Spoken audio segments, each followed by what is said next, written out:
Hello. I'm glad to see that people have shown up. Glad. So, here's the thing. I have mead, raspberry mead. Um, and I have a PDF of the book that I wrote I was writing, it didn't get finished at 13. So, very excited. It's 64 pages. So, it's gonna be great. Uh,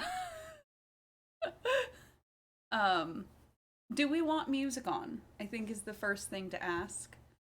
Um, so let's find out. Do we want music? Yes or no?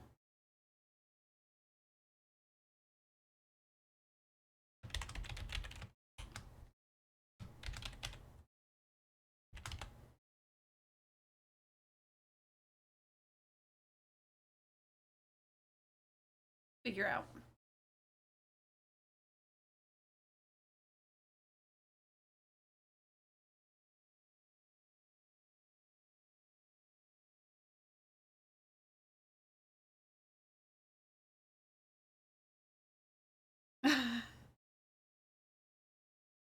That's very true. Very true. Yeah.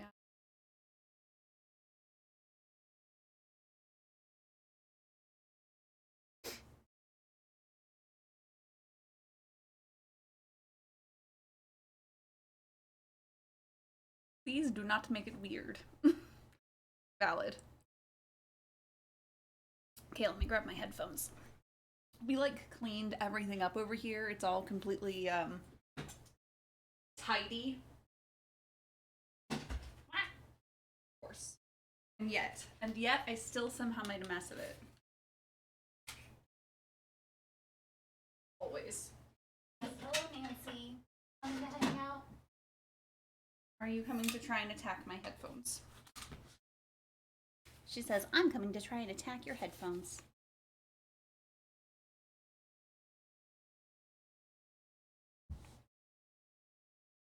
It's fine. It's fine. I'm watching it on my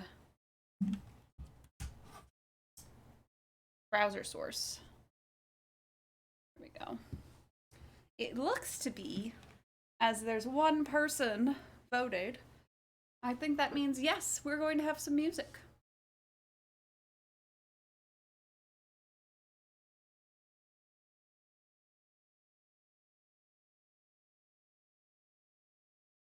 Okay. 2 whole votes. Perfect. Okay. Let me get some music going.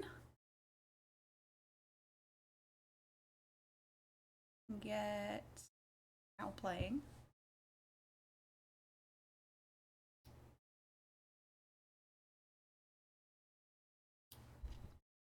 You know, is there like a classical station? Find out.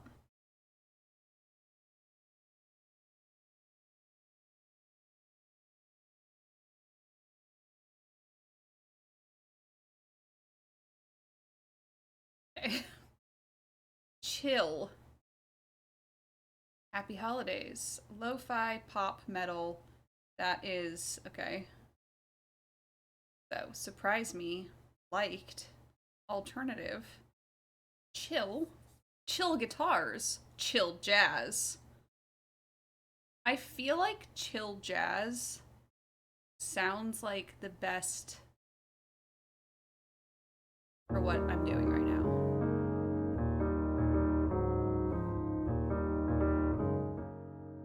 Very loud for you. I can't hear it at all. There it is.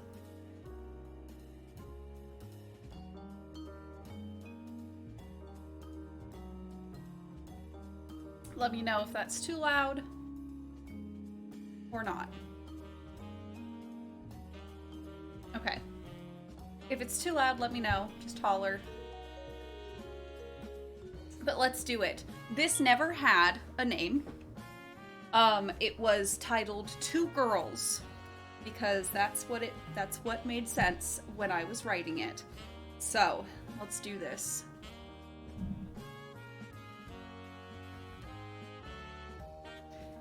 Yep, let's do this. A girl sat on the hood of a white car in the shade. She stared into the dark sky. It was going to rain. The clouds rolling in were almost black. She went back to her book. Every once in a while, she would scan the small crowd for her mother with no luck. Finally, she heard her mother open and then shut the trunk of the car she sat on. Her mother came around to the driver's side of the car, got in, and motioned for her to do the same. Her mother pulled around to the front of the classrooms. The girl got out of the car. She stood at 5 feet 4 inches. She had long, dark blonde hair that was always pulled back into a bun or ponytail. She had broad shoulders and ribcage, yet the rest of her was relatively small.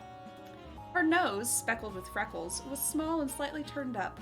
Her mouth was full and set in a line. Her blue-green eyes looked for her older sister and found her only a few yards away, in a clump of friends. Hey, Lena, said Nicole while their mother got out of the car to get in the passenger side.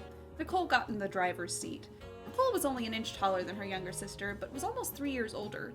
She had shoulder-length, light brown, wavy hair. Her eyes were hazel, and most of her features were like Lena's, but she was not... Thank you for the raid. It's fine, we're still on the first page. You're not missing anything. She had a very large bosom, and Lena really did not. How was class? Lena asked. Both Lena and Nicole had singing workshops on different days of the week. Oh, the usual. As she said this, Nicole was starting to pull out onto the street. Even though she had been 16 for over a month, she had just gotten her driver's permit 5 days before. Lena was still a little uneasy about her sister driving, but she was getting better. On the way home, only one person was nearly hit, 2 cars cut off, and her mother only yelled 1 time. It was pretty uneventful for a drive in the back seat while Nicole drove. Once they were, I don't know if you guys can tell, but Lena was a self-insert, and Nicole was Ariana. As if you guys couldn't tell. Once they were home, Lena sat at her desk in her room and pulled out her notebook that was filled with short stories, pictures, and scenes from books she was writing, and she wrote. She wasn't really that great at writing, but she liked to do it anyway. It gave her a creative outlet, her therapist had said. She would try to write a book or just a short story, but they were usually about the same made-up person. It was a girl. Her name was Mara. Lena saw the girl in her dreams. She was always doing something simple, like watering plants, or having a conversation with a teacher, or maybe just reading. Lena liked taking these little scenes she saw and spicing them up a little in places and making them into stories. Lena saw Mara as around Lena's height, a little older though. Lately she described her as too thin, like she didn't eat. She had short, curly, dull in recent stories, brown hair. Her eyes were dark brown, and between them she had a long, slender nose. She wore baggy jeans that were ragged and dirty and looked as though they used to fit tight, and a shirt that looked as though it had probably been her father's. Sometimes Lena wrote about other people. There were 2 others she wrote about often, and another she had just started writing about. She felt they were all real and were very different. She knew them all inside and out, except the newer one. She had only written of him a few times. Sometimes she felt these characters were her only friends.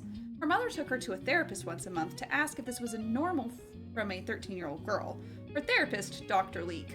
No reason for this therapist to have a name, but she does. Had said she just had an overactive imagination, and it was probably because she was homeschooled. Dr. Leek. Leek spelled L-E-E-K.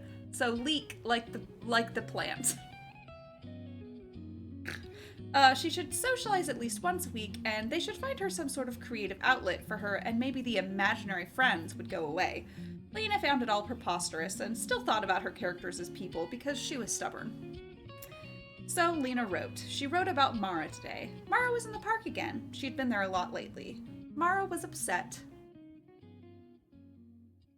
We're in a new section now, just so you guys know.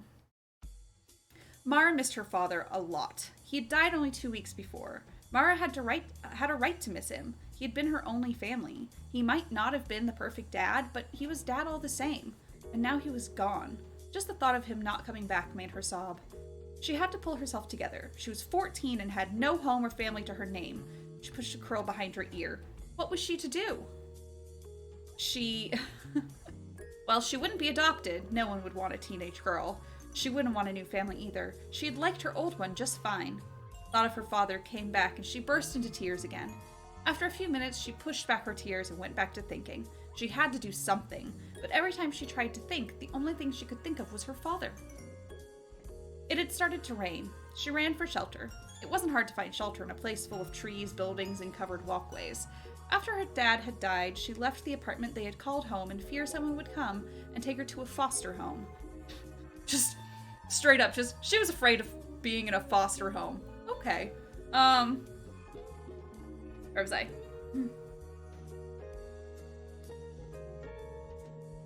She now wandered a large park. She missed the heat of the apartment. She also missed who she had lived there with.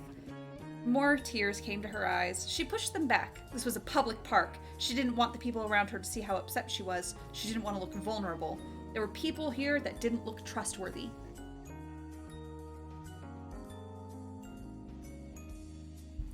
The sky was starting to darken. The park clock chimed 6:15. It would be completely dark in another hour or so. She needed to be inside or at least have a blanket. Though it technically was spring, the cold was unbearable most nights. She hadn't been able to go to sleep the night before last, it was so cold. It stopped raining for a second. Mara realized she was hungry. She looked around to see if anyone was looking, then ran to a trash can. Before she started rummaging through the trash can, she saw someone had placed their extra food on a bench. There was a note next to it. All it said was it was for someone who needed food. It was great to be homeless and next to a theater company. All the kids there would leave food for you. They weren't supposed to, but she was glad they did. Yeah, it's great. Okay. There wasn't much food there, but it was enough to make the rumbling stop. Once the food was gone, she got back to thinking. This time, when she closed her eyes, there was a girl. It looked like she was writing something. Lena just couldn't get it right. She threw her notebook across the room. She had the words to a poem, but she couldn't get them in the right order. Sometimes she thought she had it, but then she just realized the rhythm was off. That was what made it so frustrating. She picked up her notebook and started from scratch. She closed her eyes to form the next line, but instead she saw Mara. She was crying. Lena could tell she was sad, but she couldn't figure out why. She knew where Mara was, though. She was in the park next to the theater company she went to. Lena, it's time for bed. Lena came out of thought to see Nicole in her doorway. Did you hear me? I heard, she answered. Good, Nicole said as she walked away. Lena changed for bed and put her notebook and pencil in her nightstand. She got in bed and sank beneath her many blankets. Her thoughts wandered, but they always found their way back to the crying girl in the park. Why is she crying? Lena kept asking herself. Why did she keep thinking about this girl as if she were real? She was most likely just a figment of her overactive imagination. People always told her she had an overactive imagination. She thought her imagination was just the right size for a 13-year-old girl. Her friends who didn't still play make-believe bugged her. That's why she liked little kids better. They never said they were too old to play those games. They didn't act as though she was weird for believing in fairies or magic. It started to rain again, this time harder. She hoped that if the crying girl was real, that she found shelter. Lena looked at her clock. She had already been in bed an hour and a half. Oh, mood. She just couldn't sleep. She sat up, picked up her notebook and pencil from her nightstand, and began to write. Finally, the poem was right. She slowly started to relax. She turned in her bed and took her hair down from its messy bun. She picked up her hairbrush and started brushing her hair. It always relaxed her to brush her hair. When she was done, she put it back up into a neat bun and drifted off to sleep. Lena woke the next morning to a cat jumping on her. She had 3 cats. This one was the youngest. She was a small black cat that had way too much energy. Lena sat up and saw the cat was playing with something on her bed. What do you got there, kitten? She asked as she was trying to see what it was. The cat, Holly, very important, brought it over to her and laid it in her lap. It was her bag of runes. Lena had always identified with runes. They weren't just symbols, they were a language of their own. And she always understood them. Bad kitty, these were on my desk. She looked at the cat and then at the runes. Maybe she was supposed to ask her runes about the girl. She thought the question in her head. Why is the girl crying? She reached into her bag of runes. She pulled the blank rune. It stood for the unknowable. Like that helped her at all. She put the rune back in and shook up the bag. She thought her question again. She pulled out the same rune. She tried this once more and pulled out the same rune. Do you think the runes are trying to tell me something? Lena asked the cat while rubbing her. The cat just purred even louder to the question, as if saying yes. She lifted the cat from her lap and got off her bed. She put her runes back on the desk and left the room. Lena wandered into the living room to find Nicole on the couch. "What are you doing up this early?" the older girl asked as she pet the giant tuxedo cat on her lap. "Holly woke me up." She was on my desk again. "Naughty kitty," she said in a baby voice as Holly pounced to the chair. Lena sighed and left the room. Sigh. She sighs a lot. You know, as you do. When she was back in her room, she picked up her sketchbook and some colored pencils. She began to draw. When Lena drew, she never really knew what she was drawing beforehand. It always sort of came to her as she was drawing. This time, she drew Mara under a tree. She was looking at something. A picture, maybe. She was very sad. She was sad, very sad. Tears were dripping onto the picture she held. Lena looked at the picture. She didn't like drawing sad people. She wasn't too good at them usually, but this drawing was strangely lifelike. She was sad for Mara. Lena didn't know why, but there was a tear dripping down her cheek. Ugh. We're still in the first chapter. I want everyone to know that this is just, you know. Nancy, what are you doing? Okay, whatever. Mara sat under a tree with one of her only possessions. It was a picture of her and her father when she was about 4. She had no more tears left. She had used them all up. She just stared into space, waiting for something good to happen. Everything that had happened recently was bad, so something good had to come sooner or later. She hoped it was sooner, but something in the back of her brain was telling her that things were about to get worse. She shook that thought out of her brain. It was a silly thought. How could things get worse? She had no family, no home, no money, and it was raining. Didn't that sound like it was the worst possible thing? She thought it did. She heard someone walk up behind her. Well, maybe not heard. It was more like she felt them. She turned around. There was no one there. That was odd, Mara murmured to herself. She turned back around. It still felt like someone was there. She ignored the feeling and went back to thinking. Or at least she tried to. She couldn't help but turn around every few seconds. After a few minutes, the feeling went away. The rain did too. Wrong too. Lots of mixing up of homophones, I fear. The clouds dispersed, leaving blue skies. It started to get warm too. Not too hot, but warm enough. In about an hour, maybe 45 minutes, people would start streaming into the park. She tucked her brown curls under a headscarf she'd found and started walking. She kept her head down so no one would recognize her. The last thing she wanted was for someone she knew to see her and try to talk to her. Or not try to talk to her, just go to tell other people she knew that Mara was living in a park, that Mara was homeless, wasn't bathing or eating or worse. They could tell the police that she was homeless and an orphan. Then they would search for her. They would find her and take her away to a foster home. Apparently that was like, I was like, damn, worst thing possible? Foster home. She didn't want that. She wanted her dad. She wanted him to hold her. She wanted him to tell her it was all right, tell her that he never died and that it was all a bad dream. But this was worse than a bad dream. She couldn't wake up from this. Mara felt like screaming. She felt like slamming her head into a wall. Jesus. She would do anything to get all of the what-ifs out of her head. They were driving her insane. That was another thing she didn't need. Insanity. If she were insane, someone would notice her. She wouldn't be invisible as she was now. Someone could call the cops and they would come and take her to an asylum. At least an asylum was better than a foster home. What the fuck? What the fuck? Okay. There were the what-ifs again. She needed to get them out of her head. Oops, Mara exclaimed as she bumped into someone. It was a girl. She looked strangely familiar. She had blue-green eyes and her dark blonde hair was pulled into a neat little bun. Lena stood there breathless. Right in front of her was the girl she saw in her head. Mara. That was her name. Mara. Lena thought maybe she was going crazy. The people in the books she read did this. They thought they saw people when they weren't really there. Maybe that's what she was doing. She was probably hallucinating. Do I know you? Mara asked, slightly confused. Lena stood there, speechless. I guess not, Mara murmured as she started to walk away. No! Lena squeaked. Come back! Mara! Mara turned around. How do you know my name? She asked suspiciously. Do I know you? Who are you? She suddenly remembered the girl who was writing her thoughts. Is this girl her? I'm not quite sure how I know you, but my name is Lena. Lena stuck out her hand as if to shake it. Mara looked at it, but didn't shake it. Lena decided she would leave out her drawings and stories about Mara until later in the conversation. Maybe she would ask why she was crying earlier. I take classes at the theater company over there. Maybe I've seen you before, Lena suggested. Maybe, was all Mara said. She wouldn't provide the fact that she was homeless or had no family. She didn't want to be found. Why did this girl come and do this? Why couldn't she just be left alone? Do you live near here? Lena asked, trying to learn as much about the strange girl as possible. Somehow she knew she was supposed to help this girl, and every little tidbit of information made her job easier. Yes, Mara said. She didn't know why this girl was asking her questions. Where? Around.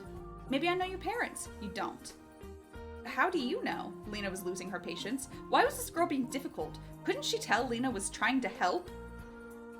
Where are they, anyway? They aren't around. Why not? Because. Can you stop interrogating me now? Why? Because you're a strange girl that happens to know my name. That kind of thing creeps me out. Mara started to walk away. Wait! Lena shouted, but Mara just walked faster. All of a sudden, Lena was not where she had been. She was in an apartment.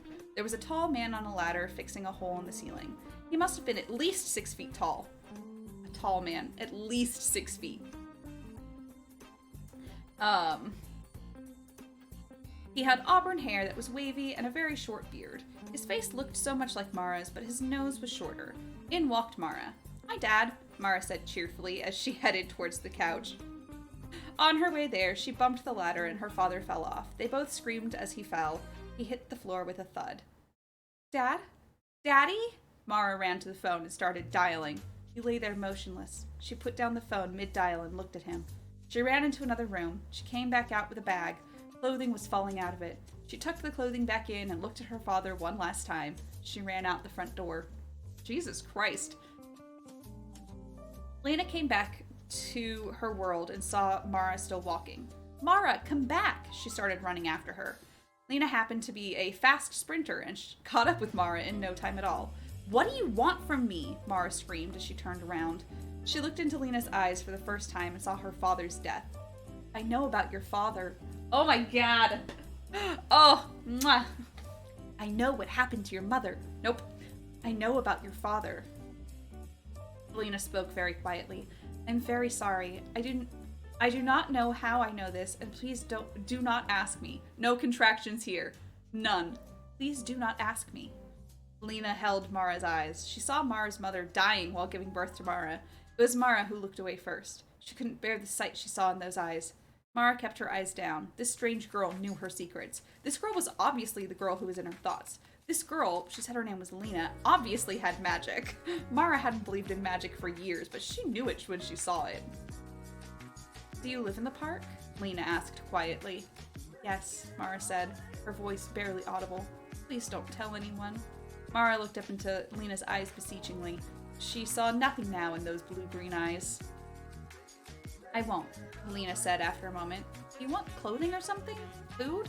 I always leave extra food out here, but that isn't much. You need a comb. I think I have one in my bag.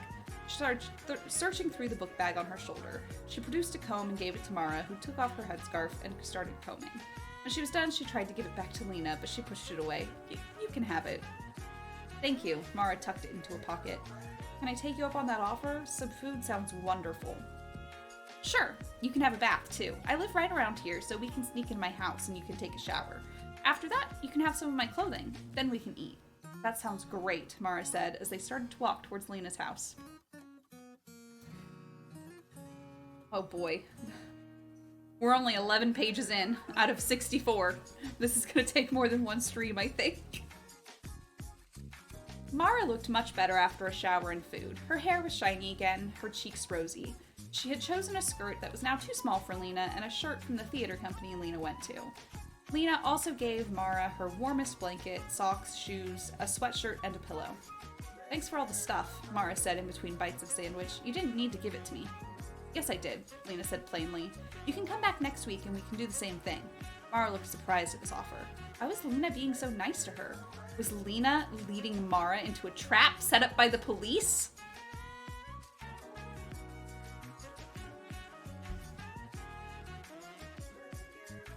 Why do you look so suspicious? Lena asked irritably. I don't know. I just met you and you're offering me so much stuff. How do I know you aren't part of a setup? She looked up and saw she was wrong immediately. The hurt expression on Lena's face told her everything. This girl was trying to help her. She was going to help her. She felt it in those eyes. Mara both loved and hated those eyes. Oh. They told her something she didn't want to hear. They told her she was alone. They told her Lena was her only hope. Mara needed to know more about Lena before she let her help her. Do you have magic? Mara asked bluntly. I don't think so, was Lena's reply, though she looked uncertain. She had never thought of that. With all her imagination, she had never thought she had magic. She had fairy godmothers and helped magic princesses, but she had never had magic in her fantasies. Are you sure? Mara could swear there was magic in those eyes. I thought I was sure. Now I'm not. Why would I have magic? I don't know. Maybe someone in your family has magic? Or maybe when you were little, a fairy gave you the gift of visions. Mara was starting to get into this. She liked making up stories and things like that. That is what you have, isn't it? Lena stopped for a moment and thought, were they visions? That was the only way to explain them, other than insanity. That was more likely. Well, I used to see you crying, in my dreams. Once I saw you running for shelter. Those two didn't start happening till recently. You mean you have been seeing me for a while? This was getting weirder and weirder. Well, yeah, I think you first appeared in one of my dreams. Lena thought for a second. How long had it been? Almost 4 years? Yeah, that sounds about right. 4 years, that was when I started writing. You are the main character in most of my stories. What stories? Mara's stomach felt odd. Did this girl know everything about her? Hey, so do you have magic? It is a completely valid question to ask when you meet someone and they immediately already know your name. Either, they have magic and shit, or they've been stalking you.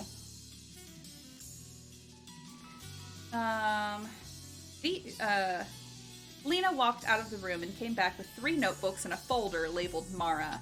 These stories. They all had different stories in them. Some of them short, some of them longer. Mara read them with her eyes open all the way. Oh my god. These were about her. They were accurate. Well, mostly accurate. Sometimes someone would say something that was more interesting than what really happened. Sometimes someone would be there when they weren't supposed to be, but those happened rarely. There were drawings, too. Amazingly lifelike drawings. Mara looked up from the sections of her life amazed. This girl was magic. There was no doubt about it. These are scenes straight from my life, Mara said at last. There are very few mistakes. I know you have magic. There's no doubt about it. She looked at Lena. She avoided her eyes. She looked at her nose instead. I never dreamed of me having magic. And I dream a lot. It was always someone I knew turned out to have magic, and they granted me wishes. Lena thought a moment. I don't even know how to use my visions. What do you mean? This confused Mara. Didn't she already have her visions? I mean, I can't control them. I don't even understand them most of the time. You aren't the only person I see, You're just, the most persistent. Who are the other people? Mara needed to know. Lena was obviously supposed to help these people. I'm glad Mara is like, okay, we gotta be doing something about this. By the way, let me know if the music is too loud. Well, there's this nice old lady, her name is Sadie, and she has a whole bunch of cats. And then there's this little girl whose name is Vanna. She's really cute. She must be about, she thought for a second, 3 by now. Then there's this guy. I don't really know much about him. All I know is that his father works at a bowling alley. He only just appeared recently. Lena looked at Mara. Why did Mara avoid her eyes? Did you ever think that maybe you were supposed to help these people? Well, no. I always thought they were figments of my overactive imagination. At least that's what my shrink said. Well, I think you're supposed to help them. Why else would you see them in your mind? I don't know. Maybe I'm insane? You never know. She paused and then went on. You're probably right, though. I mean, I helped you, didn't I? Sort of. I mean, yes, you've helped me, but don't you think there's something more? Don't you think there is more adventure to come? Well, I don't know. All this new information was beginning to confuse Lena. Her brain was full of questions that couldn't be answered. She looked at the clock on the wall. Nicole would be home soon. Mara needed to leave. Lena looked at her. Mara, you have to go. But what about She looked at Lena and saw firmness on her face. This conversation was over. She let out a sigh of resignation. Where are we going to meet next week? Lena thought a minute. Next Tuesday at the pond. She looked at Mara and found approval. Mara gathered her stuff and left. We will see each other before then, I just know it, Lena thought to herself as Mara left. She then cleaned up the room so no one would ever guess that another person had been in there. Lena was in her bed, staring at the ceiling. Somehow she knew she needed to find the other people she had visions of. Sadie would be easy to find, and so would the guy. She knew where Sadie lived and where the guy worked, but she only saw Vanna at parks and restaurants, and she was only 3, so she wasn't listed in the phone books. How would she find Vanna? I love that phone books. That's what really dates all of this, is that I bring up phone books several times, I think. Well, whatever it was, she needed to do it soon. Lena felt something coming. She felt it in her gut. Something was coming and it wasn't good. Lena sat up in her bed. She tried to concentrate. She tried to envision Vanna in her bed asleep. It didn't work. She tried again and finally fell asleep. Lena was running. She didn't know what from, but whatever it was gaining on her. If she concentrated, she could almost see it. It was getting closer very fast. Lena woke up. She expected to wake up soaked with sweat or breathing fast, but she woke gently, as dry as can be, and breathing just fine. That sort of worried her. She didn't quite know why, though. Shouldn't it be a good sign? She read too much. In books, when people had dreams like that, they always sat bolt upright and there was always beads of sweat on their foreheads. It's just how it worked. With that one sentence, this just became a period piece. Yeah. I mean, it's from 2004? I was 13? 2005, I guess? Yeah, because if Ariana just turned Nicole just turned 16, then it means that this was written in 2005.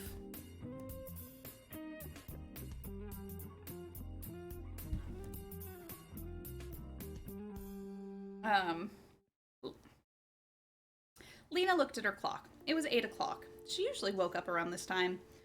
This is completely incongruent with what happened earlier, where Nicole was like, why are you up so early? So I'm just saying, inconsistencies. She usually woke up around this time. No, sorry, she usually woke around this time. She got out of bed and got dressed. She hurried to the kitchen and made herself breakfast. Nicole had already eaten and was on the couch with the television on. Lena popped her head into the living room to see what her sister was watching. It wasn't anything good, so she went back to the kitchen to finish her breakfast. It was beginning to look like a normal day. Sadie sat at her dressing table, and as she brushed her long white hair, she had a cat on her lap and another on the table. They were both purring loudly. Sadie heard her window open. She turned around, and the window was indeed open, but no one was there. She got up and looked around her room. She was the only one there. Sadie sat back down and tried to tell herself that it was her who had opened the window and she'd just forgotten. She was getting old. Maybe she was losing her memory. She heard a man's voice from the other room. She got up and started walking towards the phone. She'd picked it up and started dialing when everything went black. Lena sat on her bed, reading and stroking the sleeping cat next to her. Her mother appeared in the door. Hey, sweetie, where did you put the thick wool blanket? I need to wash it. Lena thought for a second. Didn't she give that blanket to Mara? I think I had to throw it away. It had a huge hole in it anyway. Lena looked up to see if her mother had bought it. For a second, her mother looked skeptical, but then looked satisfied and walked away.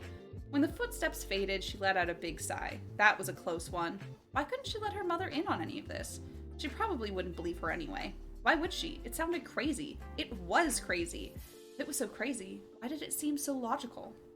I'm going crazy, kitten, Lena told the sleeping cat on her bed. Mrah, was the cat's only reply. Just mrah. Mara looked at the canned food that was supposed to last for a week. Why was this happening? Why all this bad stuff and then something good? Not that she wasn't enjoying the clean clothing and warm blanket, not to mention the food.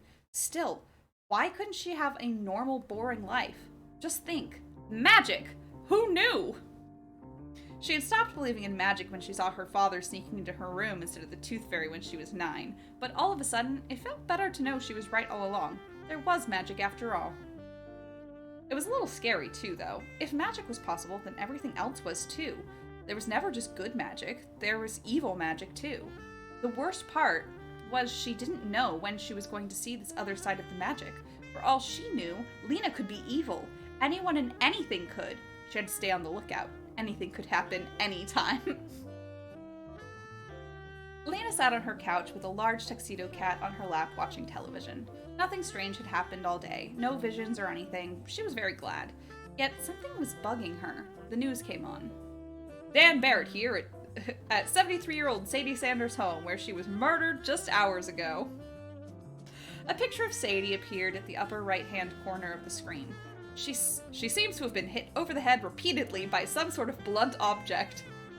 There is no murder weapon at the scene of the crime and no murder suspects. Now we go over to Brandon to talk to some of the victim's family members. Brandon?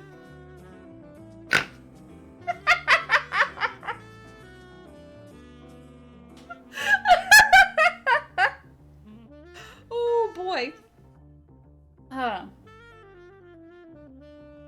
Lena was stunned. That was Sadie. Sadie, the nice old lady with all of the cats from her visions. Why would someone want to kill her? Another reporter appeared on the screen, along with a woman who had obviously been crying. Lena had seen that woman before. She just couldn't place her. At the bottom of the screen it said, Maria James, daughter. The woman began to speak. Why would someone want to kill my dear mother? She never did anything harmful to anyone in her life. The woman looked into the camera, and Lena recognized her. It was Vanna's mother. In Lena's mind, things were starting to click. She wrote down on a piece of paper, Maria James. She had to remember to look her up in the phone book. The reporter started to talk again. Did she have any enemies that you know of? Oh, goodness gracious. None at all. She was a sweet old lady who never even got angry, she replied. Lena couldn't stop watching. She had to watch. If she didn't know, she would... If she didn't, she knew she would miss some sort of clue. Any ex-husbands? The reporter asked. Only one, but he died many years ago. I'm very sorry about your loss. Is there anything you want to say if the murderer is watching? Yes. I feel that whoever did it is sick and should burn in hell. At that, she looked into the camera again with tears in her eyes, and then bit her lip and looked away as they started to stream down her face. The television turned off and Lena looked around.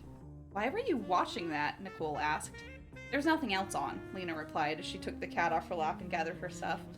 Why are you crying? Nicole asked with a hint of concern in her voice. Lena touched her cheek and found it was wet. I don't really know, she said, puzzled, and went into the kitchen and pulled the phone book off the top of the refrigerator.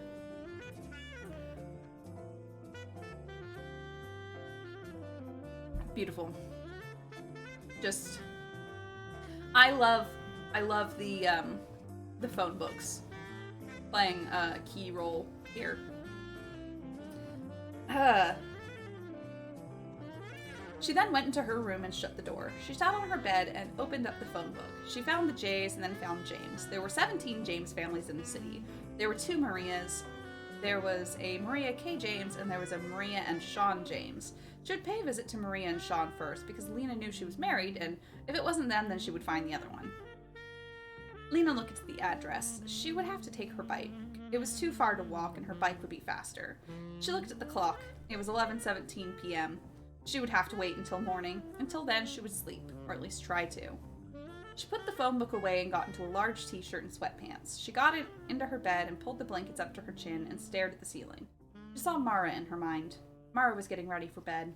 She picked up the picture of her and her father and placed it so it was facing her makeshift bed. Mara went away in her mind, and the boy came to her mind. She had only seen him twice, so she didn't know his name yet. He was helping his father clean up at the bowling alley. The boy was about 14 and had dark brown hair and darker skin like his dad. He had to be at least 5'8". Just super tall here, apparently. His dad said it was time to go, so he threw the trash away. He threw away the trash he had found and picked up his bags and followed his dad out the door. They disappeared from Lena's mind, and Vanna appeared. Maria was holding her and gently singing. They both had tear-streaked faces. Maria lightly patted Vanna's golden hair and placed her on the bed and tucked her in. The image of Vanna and her mother was replaced by Sadie's bedroom. There was blood all over the floor and the phone. Lena cleared the image out of her mind as fast as she could. She had missed her chance to help Sadie. Lena rolled over in her bed. She felt herself drifting off to sleep. I'll go see Vanna in the morning. I will save her. Chapter 3.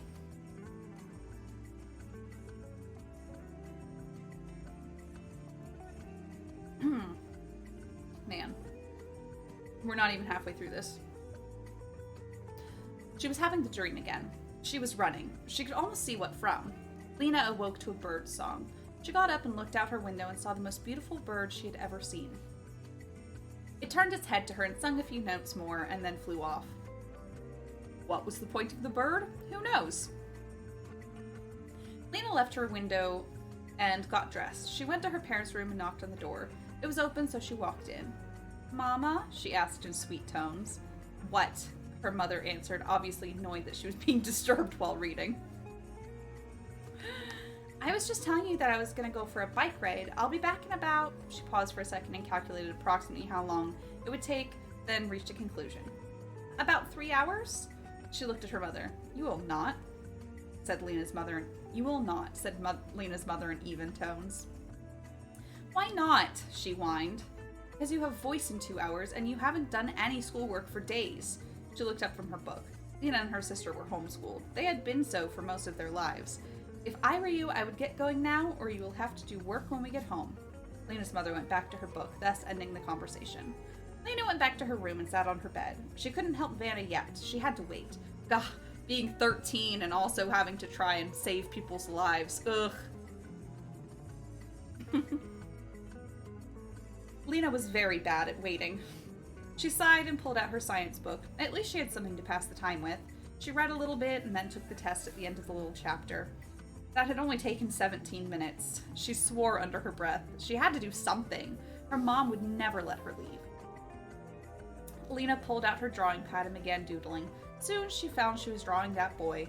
Lena had always had trouble drawing guys, but it seemed a little easier to draw him. Had his hair been curly or straight? Lena looked into her mind and saw him. He was at school. He was doodling also.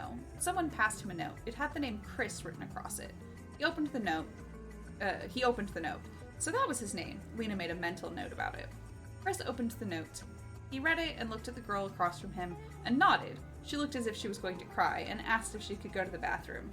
She was granted her request and she ran out of the room. Chris looked down at the note. Lena saw it. It just said, "Are you busy tomorrow night?" Chris looked puzzled for a second and then shrugged and went back to drawing.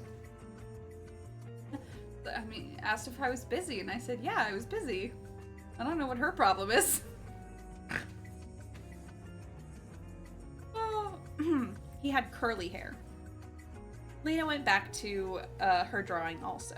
When she finished, she found her sister in her room and showed it to her. Who is he? Nicole asked. The older girl was sitting on her bed knitting. A figment of my overactive imagination, Lena answered as she took her drawing back from her sister and left the room. Lena reached her own room and sat down at her desk. She put the drawing into a folder and labeled it Chris. Then I like how it's like, I'm just gonna keep files of all of these people. That'll make it easier. She then put the folder into a drawer with 3 other folders labeled Mara, Sadie, and Vanna. She took out the one labeled Sadie and looked through it. She felt as though she was going to cry when she came to a drawing of Sadie at her dressing table. Lena, time to go. Lena turned around and saw her mother sitting in the doorway. Be there in a second, she answered and stuffed the folder into the drawer with the others, then grabbed her music stuff and left the room. She wiped a tear from her eye. The voice was 2 hours long. She could make it through. What would she say to them anyway? Sorry your mom died, but I think your daughter is in great danger? Would they believe her? What if she was wrong anyway? Lena cleared the thoughts out of her mind as she got into the car. She had voice now. Every week, Lena went to a 2-hour singing class at the theater company she went to. It was by audition only and for homeschoolers or kids who went to charter schools. There were 3 other girls in the class and 2 boys, all of them ages 13 to 15. Lena loved voice for 2 reasons. 1, she loved to sing, and 2, she liked socializing. Most people thought that just because she was homeschooled, she obviously had no friends and was antisocial. The people who believed this were wrong. Very wrong. This is how you can tell it's no longer a Rissa self-insert, because she likes to socialize. Lena could stand a few days at home, but After that, she would just about explode if she didn't get to see anyone. Lena looked out the window and watched as the scenery speeded past. Speeded, not sped. Speeded. She would have to let everything go for 2 hours. She couldn't do anything now, and if she kept thinking about it, it would drive her insane. I'm not already insane, she thought to herself. You're uncharacteristically quiet today. What's wrong? Her mother asked, interrupting her thoughts. Oh, nothing, Lena answered, just thinking. Don't do that too long, you'll hurt your head. Her mother looked at her and smiled. How is it that mothers always know when something's wrong? Lena asked herself. She looked out the window thoughtfully. It was something you didn't know until you were one. The car stopped and Lena got out and turned to her mother and blew her a kiss. See you later, alligator, her mother said. After a while, crocodile, she responded, and walked to the classroom where 5 other teenagers were already seated in a half circle around a piano. She took a seat at the end next to a girl with long red hair that was put into 2 long braids. The girl turned her head to Lena and smiled. When the girl smiled, her whole face lit up. How are you on this fine day, Kaylee? Lena asked. Wonderful. You? Replied the girl, now identified as Kaylee. I've been better. The room went quiet when the teacher came in. Okay. Jade Brent was 19 years old, and this was her first sub job. She was about 5'5" and had darker skin and beautiful black curly hair. She was obviously named for her gorgeous pale green eyes. Yes, someone's like, I have my baby. Oh my gosh, my baby has pale green eyes. Throwing out any kind of name, and we're just going with Jade. She looked at the 6 students and took a deep breath. She walked up to the piano. Haley waved at her and Jade waved back. Lena leaned over to the red-headed girl.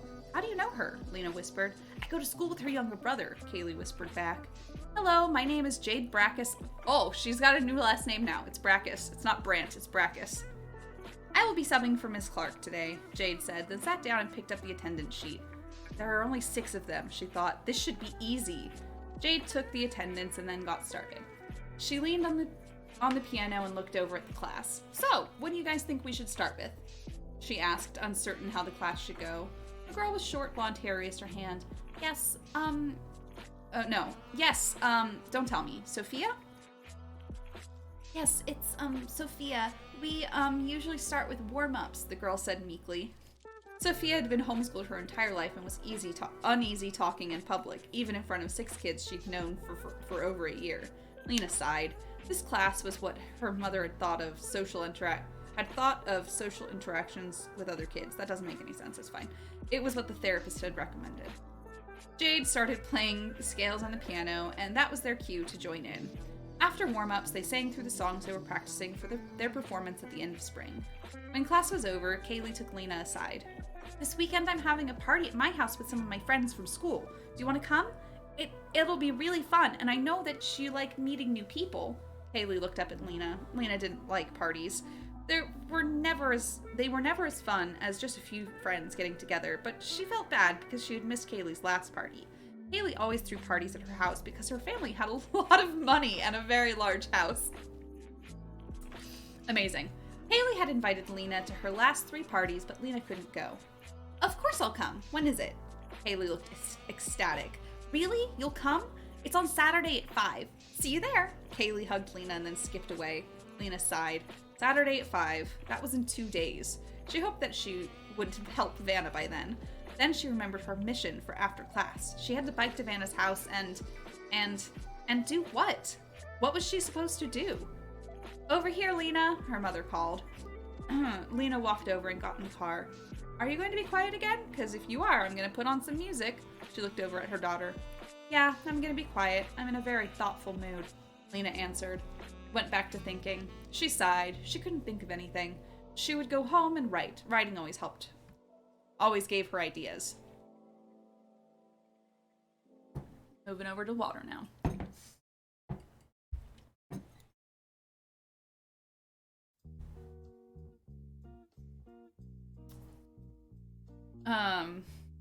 When Lena got home, she sat at her desk and started writing. After a few minutes, Nicole came in and sat on Lena's bed. She held a couple of papers in her hand. After a few seconds, Lena turned around. What? She asked irritably. She hadn't been able to think of anything to do about Vanna. Sheesh, what's your problem? Nicole asked as she smoothed Lena's sheets. Nothing, Lena said in a gentler tone. What do you want to ask me? The older girl sat there pouting for a few seconds, then seemed to forgive her sister for being cross. Can you copy these for me? Nicole held out a few flyers. The copier hates me. An inanimate object can't hate you, Lena reminded her sister playfully. Well, it does, Nicole replied. She went on after a small pause. I want to advertise my babysitting so I can get more money. I'm going to hang these up all over town. Lena looked at the flyers for the first time. All of a sudden, she knew what she was supposed to do. Need help? I know a good neighborhood to hang these in. Lots of little kids. The parents are probably dying to get away from them. She smiled sweetly at her sister. Nicole sat there with her arms crossed defiantly. She locked eyes with her sister and they had a brief staring contest, but Nicole blinked and Lena gave a short cheer of triumph. Nicole sighed and gave up. Fine, you can help me, Nicole answered with a trace of resignation in her voice. That wasn't a trace, but it's fine. You can take me to the neighborhood. How far is it? Not too far, but we should probably take our bikes. Fine, let's go. Lena jumped up from her chair and took the flyers to copy them. Before she got up from her desk, she took out the piece of paper on which she had written Vanna's address. She stuffed the piece of paper in her pocket so her sister didn't see it. She didn't want to have to explain everything to her sister at this moment. She knew she would have to sooner or later, but she hoped for later rather than sooner. Lena left the room and went into the study. The study was a cluttered room full of books, a computer, papers, paintings, and painting supplies. Nicole used the room to store her art stuff. Lena used to store the books she used it to store the books she read. Lena walked over to the messy desk and turned on the copier that was next to the computer. As the flyers were copying, Lena turned around to talk to her sister. Nicole wasn't there. That's so weird, she thought. I could swear I heard someone follow me in. She shrugged and walked out of the room. She found Nicole still on her bed in her room. Why are you still in my room? Lena asked, slightly annoyed. What are in those drawers? Nicole asked, her face full of curiosity, pointing to the drawers where Lena kept the folders on her daydreams of her friends. Oh, nothing, just a bunch of drawings and stuff. Nothing too interesting. Why? Oh, no reason. I was just wondering. The older girl's face was still curious. Could I see them, maybe? No, Lena snapped. She looked up into her sister's face and rethought her answer. She'd have to do it sometime. Even though she procrastinated, she knew she had to do it. Fine, you can look at them, just don't mess anything up. Nicole's face wore a slightly puzzled expression. Nicole shrugged and then walked over to her sister's desk and opened the drawers. She took out a folder marked Sadie. She started looking through it and after a few seconds looked up, confused. Isn't this that old lady that was murdered recently? Nicole asked, completely perplexed. Yes, it is, Lena answered quietly. How do you know all of these things about her? Nicole asked slowly. Slowly, whatever. This is going to sound really crazy. No, I am not stalking any of these people. A few years ago, I would be daydreaming and an image of one of these people would pop in my head. And I thought it was just my overactive imagination, as Dr. Leek says, but then I met one of them, Mara, and she's the one with the thickest folder. Nicole took out Mara's folder. And then I heard about Sadie's murder. It was quite a shock, really. It was kind of like being told your imaginary friend is really a ghost or something like that. Lena looked at her sister. She was deep in thought. Lena waited for her to come out of it. I really didn't think they were real. If I had thought they were real, I wouldn't have written all that stuff down. It feels kind of like I'm violating their privacy or something now. So you're saying that you are either hallucinating or you're having visions of people? Is that what you're saying? Nicole looked into her sister's eyes. Lena hesitated. Yes, it's almost like a soap opera going on inside my head, but it's not like I'm crazy, Nicole snickered. No, really, I'm not Stop laughing! Lena was starting to get frustrated. Nicole's snickers had turned into a giggling fit. I'm sorry, she said between giggles. It's just so funny. Are you practicing for April Fool's Day or something? April Fool's Day or something? You almost had me there. Nicole calmed herself down. What are you talking about? I'm serious, Nicole. So quick recap. Lena is the main character. Her sister is Nicole. Lena has like visions of these people, and she like writes stories about them and draws them because she just thinks they're her imagination. And then she met one of them, and then another one of them she saw in the news as being murdered. So now she's like, shit, all of these people are real. Now I gotta... Is this based on real events of UNR? Yeah, okay, as you can tell, Lena started out as a self-insert character, and Nicole was supposed to be Ariana. Yes, 100%. But we can fail all the way by this point. I'm 25 pages in, no longer a full self-insert because she's an extrovert, and real Rissa is not an extrovert, so that's how you know it's fake. What are you talking about? I'm serious, Nicole. Lena looked at the older girl with a look of utter frustration. I thought you would believe me. I need you to believe me. I need someone to help me with this. Mara can't help because she doesn't trust me. I need help. I have to save Vanna. She needs me or she might end up like Sadie. Lena looked at her sister and started to cry. I don't want her to end up like Sadie. I don't want anyone else to end up like... Sadie was an old lady who got her head bashed in. I want this to be clear that 13-year-old Rissa wrote about an old lady getting her head bashed in. With a blunt object, repeatedly. So said the news anchor. Because I wrote... I don't know.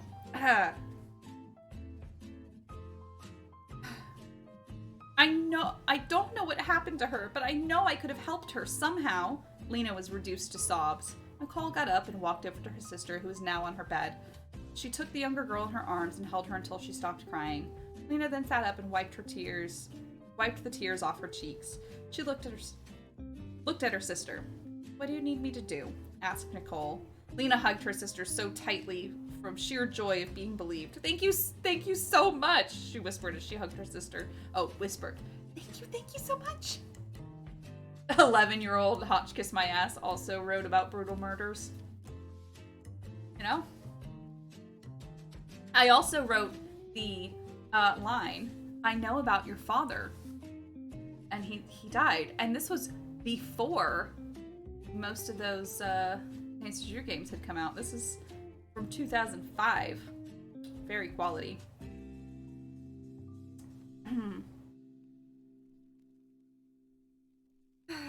Okay. You're welcome, but what do you want me to do? Nicole asked again. Oh, yeah, Lena remembered. I need you to try to get Vanna's parents, Vanna is 3, to let you babysit her. I need you to look after her. Someone needs to, at least. I'd rather it be you than me. You know I'm not very good with little kids.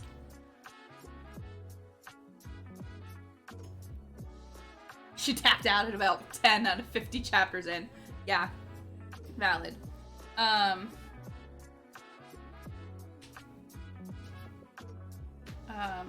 Lena looked at her sister. The older girl managed to smile and nodded. Okay, I'll do it. Can I see her file first? Nicole asked.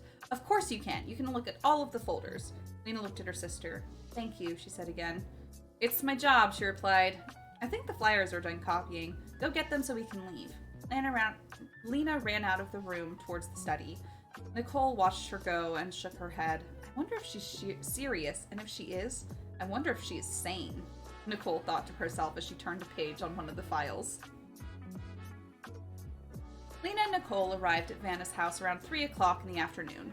Nicole got off her bike and her sister splashed through a puddle and pulled up next to her. Nicole looked up at the house and then at her sister. Are you sure this is the right house? Nicole asked nervously. She looked back up to the large white house. The front lawn was tidy, and yellow flowers were lined up right next to the house and in the flower boxes under the windows. Surrounding the yard was a white picket fence. On either side of the gates were bushes of red roses. Nicole looked at Lena with pleading eyes. Yes, this is the right house, said Lena. I will do the talking if you like. Do you want me to? Nicole nodded with a look of relief. Lena sighed and walked up to the door. Now that is...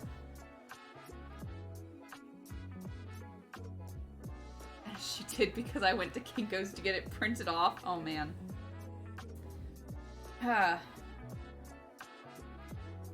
But this bit, that's totally typical of Ariana and me when we were younger. of me just doing all of the talking in a social situation, but usually it wasn't that Ariana was nervous, it's that Ariana was going to say something that was about to get us kicked out of somewhere.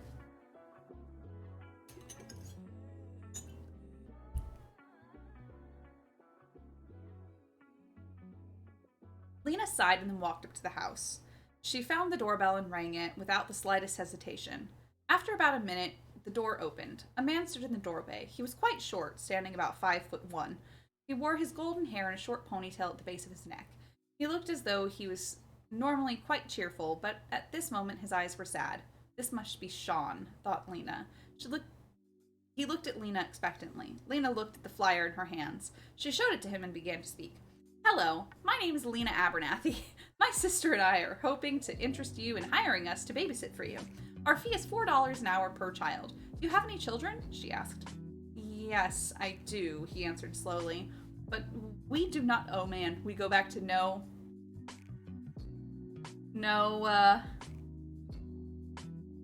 contractions here. But we do not believe in leaving her with anyone other than family, sorry. He began to shut the door, but Lena stopped it with her foot. He looked at Lena. He opened the door again. Isn't there something that your family's invited to also where you can't bring your daughter? My sister and I are very gentle and love children. We would make sure nothing happened to your darling child, Lena said, using her salesperson voice. She looked into his eyes, and he seemed to think about it. Actually, we need someone to look after our daughter for tomorrow afternoon at 4 in the evening. At 4 into the evening. I will be back. I need to confer with my wife. At that, he closed the door. Lena waited at the front door. She looked back at her sister and gave her a thumbs up. She looked up at the house again. It was gorgeous. Lena was wondering what style architecture it was when the door opened again. This time, both Sean and Maria stood in the doorway. Maria's face was no longer tear-streaked, though she did look tired. She looked at Lena as though she recognized her, but didn't quite know from where. We would like your services on Friday night. What is your fee? Maria asked sharply. Our fee is $4 an hour per child, like I told your husband. Lena looked at them. Is that okay? She asked. They looked at each other and seemed to find this named price fine. Okay, I'll see you tomorrow at 4. She gave them the flyer. And here's my number. If you change your mind, feel free to call. My name is Lena, and my sister over there's name is Nicole. What's your child's name? Our daughter's name is Vanna. My name is Sean James, and this is my wife, Maria. We will see you tomorrow. He shook Lena's hand and shut the door. Lena turned around and met her sister's eyes. Nicole shrugged and got back onto her bike. Lena walked back down the walkway, back to the gate. She walked through the gate and got onto her bike. That was way too easy, Lena thought. She mentally shrugged as she rode away, avoiding the puzzle this time. No, she's not. The child's not going to get murdered. She's got to save the child from getting murdered. Chris sat at his desk. He was trying to do his homework, but he felt like something was nagging him in the back of his head. He gave up on his homework. I'll come back to it, he said out loud, as if saying it aloud was going to help him remember it. He knew it wouldn't, but he tried anyway. Chris has ADHD.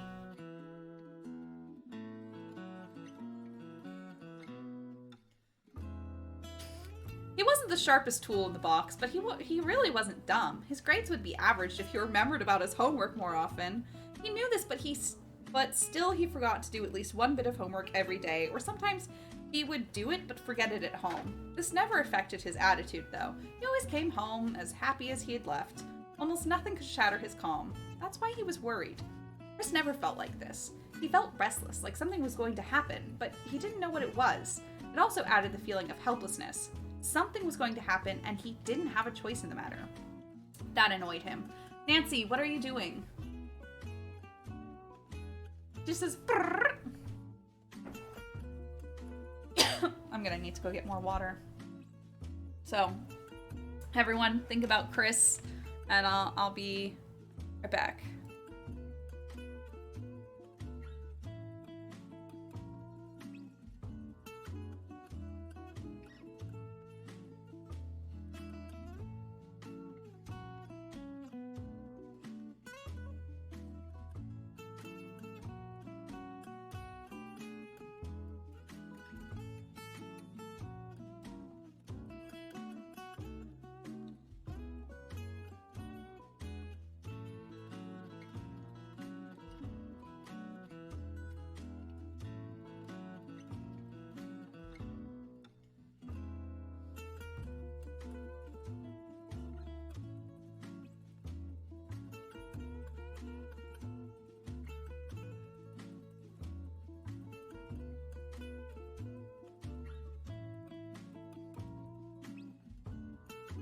Okay, we return. This inspired me to look for my bad adolescent writing, and I can't find anything except for the bad poetry. I have plenty of bad poetry as well. I just don't know where it is. I know it has to be somewhere. Okay.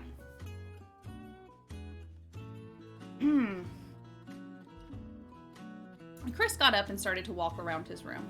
Every once in a while, he would pick something up and toss it from hand to hand, but then he'd put it back down. He finally sat down on his bed. He reached under the bed and pulled out some drawing stuff. Drawing helped him when he felt like this. He took out some paper and drew 6 squares on it. He then made a comic strip. He made these a lot. Sometimes they would publish them in the school newspaper. He was pretty proud of his comics. Chris drew a scene. He looked at the finished comic and sighed. It didn't help much, but at least it helped a little, he thought to himself. He put his drawing stuff away and then remembered his homework. He walked over to his desk and sat down. He opened one of his drawers to get a pencil. When he looked in, on top of his pencils was a picture of his grandma. He looked at the picture. Chris didn't really know his grandma. His mother had run away on her 18th birthday and eloped with his father. His grandmother hadn't approved of their relationship. His mother didn't talk to his grandmother much because of this. Chris only saw her every few years at Christmas or Thanksgiving dinner. She would always look at him and say, "Don't waste your life like your parents did. You can do so much. Get out there and be successful. You're my only grandson, so make me proud." She said every time she saw him. The last time he realized he was saying it with her. That had been 2 Christmases ago when he was 13. Chris looked at the photograph. He couldn't remember her name. He looked on the back of the picture. "Oh yeah," said Chris quietly. "Her name is Sadie." Oh, da da da! Lena opened the front door. She walked inside her house and put her bike helmet down on the table. Nicole followed shortly after, also holding her helmet. Lena plopped down on the love seat. Nicole did the same next to her. Lena turned her head to look at her sister. "What do you think is going on?" Lena asked Nicole. Nicole turned her head. There was a puzzled look on her face. "Don't look confused. You know what I mean. The air feels tense. Feels like something is going to happen. What do you think is going on?" she repeated. Nicole looked distant for a moment and then regained a focused look. "Do you remember Grandpa Charles?" Lena looked at her sister for a second and then nodded. "You were only 3 or 4, but do you remember before he died he told us that story? The one about fleeing from one world to the next and how we would have to help when we were older?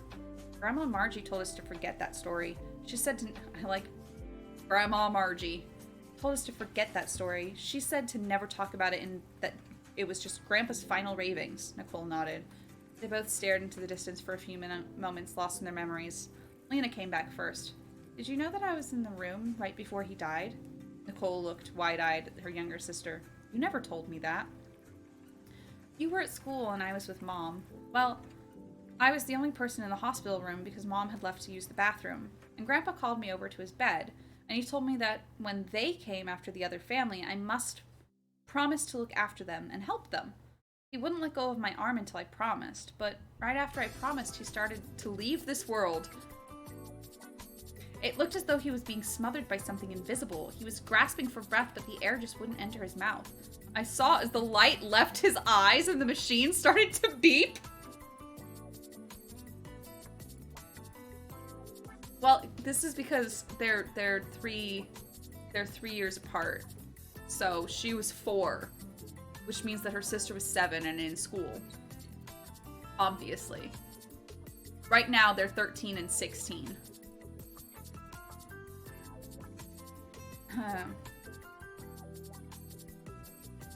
Mom rushed in and started calling for the nurse. I remember being pushed out of the way and they took his hand away from me. The nurses were crowded around him, but I knew even that young that they were too late. The girl sat there in silence for several minutes. Tears were in Nicole's eyes. "Do you think that a story has something to do with what's happening?" Lena asked Nicole, breaking the silence. "I don't know," she said as she wiped her eyes. "It's just an idea.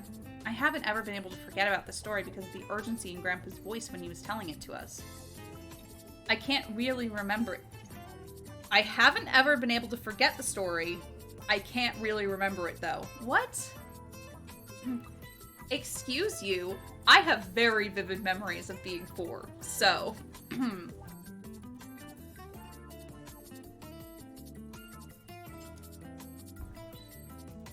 not even lying, I do. They're traumatic, too.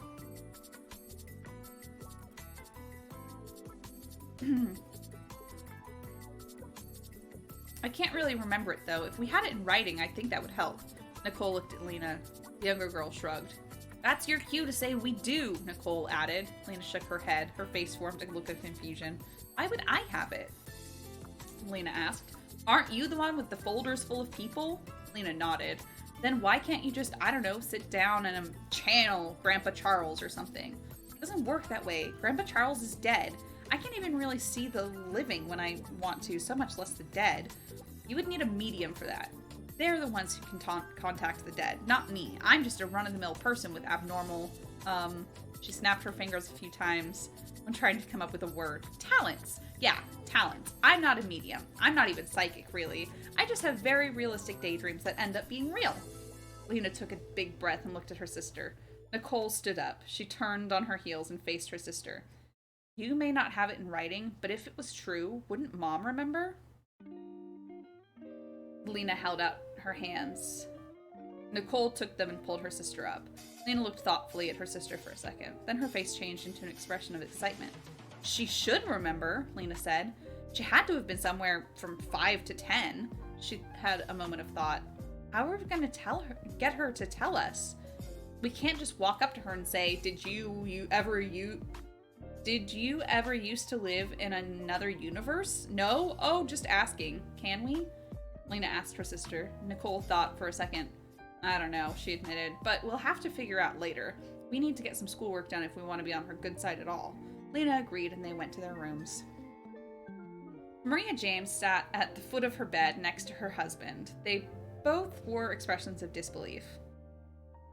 Why did we agree to have someone we don't know watch over our daughter? I mean, the girl seemed trusting enough, but what happened? We said we would never let anyone we didn't know around Vanna. She looked over at her husband. John turned to his wife. I know we did, but sometimes we need to trust our instincts. This time they said to let some girl watch over Vanna. Next time they might tell us not to eat the crab somewhere. You never know. John took his wife's hand. Her expression changed from disbelief to loving. She leaned over and kissed her husband on the cheek. I hope you're right, because if you aren't, I will never forgive you, she whispered into his ear before pulling away. Lena was in her room at her desk. She wasn't doing anything but sitting there and staring into space. Nothing much was going on inside her head either. She was just sitting there. Every once in a while a thought would enter her head, but they would leave before she could grab them and identify them. She needed to get her mother to tell her about something that may not have even happened. By many people, Lena was considered a good thinker, but when it came to brainstorming, Lena didn't know what to do. She looked at the clock on her desk. She needed to get to bed. She had to get up early the next day, before her mother got up so she could think some more. Besides, Lena liked getting up early. See, another reason you can tell that this is not Rissa self-insert anymore. She loves to get up early. She loved going into her backyard and watching the sunrise. Lena got up from her desk and got dressed for bed. She got into her bed and sank beneath the covers. She shut her eyes for the first time, and for the first time in many months, Lena had no trouble getting to sleep. Lena knew she was dreaming. Sometimes she just knew. She looked around in her 18th century settings. She was at some sort of market day. No, just, it's 18th century. Why not?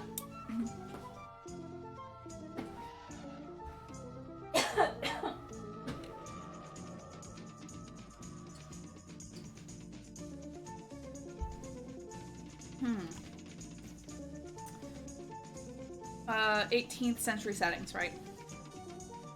She was at some sort of market day. No one noticed she was dressed differently. No one noticed her at all, she realized. She shrugged and started walking. Something between the two stalls caught her eye. Rather, someone caught her eye. He was hiding between two of the stalls. She realized he wasn't alone. He had another man with him. They were whispering and looking around suspiciously. Lena took a closer look at the first man. He looked vaguely familiar. Then, the men got up slowly and started running for the castle Lena hadn't noticed until that moment. Lena decided to follow them. She was obviously supposed to. Why else would she notice them? She followed them to the castle. The men went around the side of the castle to the kitchen door. They knocked 4 times. There were a few seconds' pause before the door opened. There was a thin, pale woman on the other side of the door. She wore a chef's uniform. She looked at the men, looked out the door to both sides, and then stepped aside. The men entered and Lena followed. The men started running. They ran through several rooms, encountering no one, before they entered a large chamber. There was a man standing at the end of the room. This man wore a dark red cloak and a ring to match. The man also had a slightly red tint to his eyes. That's how you know he's evil. "Good evening, David, Charles," the man said in a smooth, rich voice. Lena realized who the first man was and why he looked familiar. It was her grandpa Charles when he was young. She was always told she had his eyes. "You are here to try to overthrow me, aren't you?" the man asked. "Well, it's a waste of your time, and your life." The man started chuckling as if he'd made a joke. He looked at Lena's grandfather and his companion, David. "Why aren't you laughing? I thought it was pretty funny." "Well then, if you don't want to laugh, I will have to make you." At this point, the man lightly threw a bolt of red... he just lightly threw the bolt of red lightning at them, which David quickly blocked with a sword that moved so fast it blurred and shone purple. "Tyrant, you have unjustly ruled this kingdom for a long time," Charles said in a slightly shaky voice. Sorry, supposed to be shaky. "Charles, why did the cat open the door? Give me a second."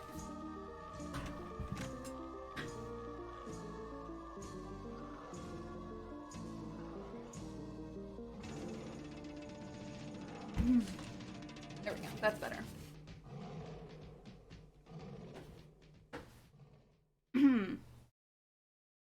The tyrant looked at the men and laughed cruelly.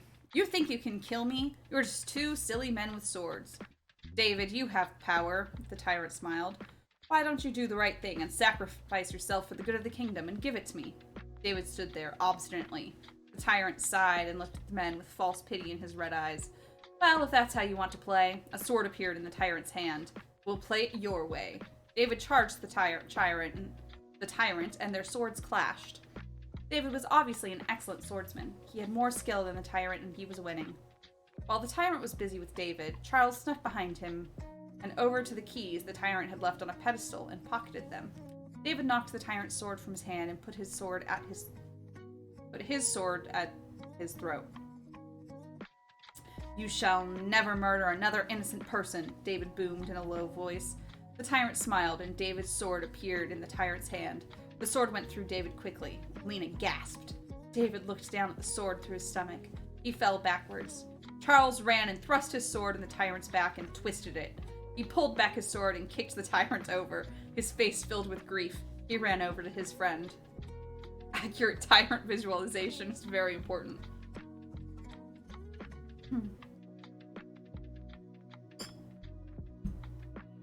"Dave, you're gonna be fine. We just need to get you out of here." He started to pull the sword out of his friend's stomach. Why would you do that? But David's hand stopped him. "Protect my family, Charles," David said in a hoarse whisper. Blood trickling out of the corner of his mouth. "Take them to another world and watch over them. Just another world." Charles looked at him strangely. "How do I get them to another world? I'm not blessed with the gift of magic like you are," Charles said quietly. Dave pulled a silver ring with an opal in it off his finger. He handed it to his friend. "Who's this? It's been in my family for decades and possesses a sum of our power." And possess? Oof. "You must promise me you will protect my family. Please." David looked into Charles' eyes beseechingly. Charles took the ring and nodded. "So you can rest in peace. We will make a blood pact." Charles pulled out a dagger. He cut his hand and did the same to his friends. He put them together so their blood was combined.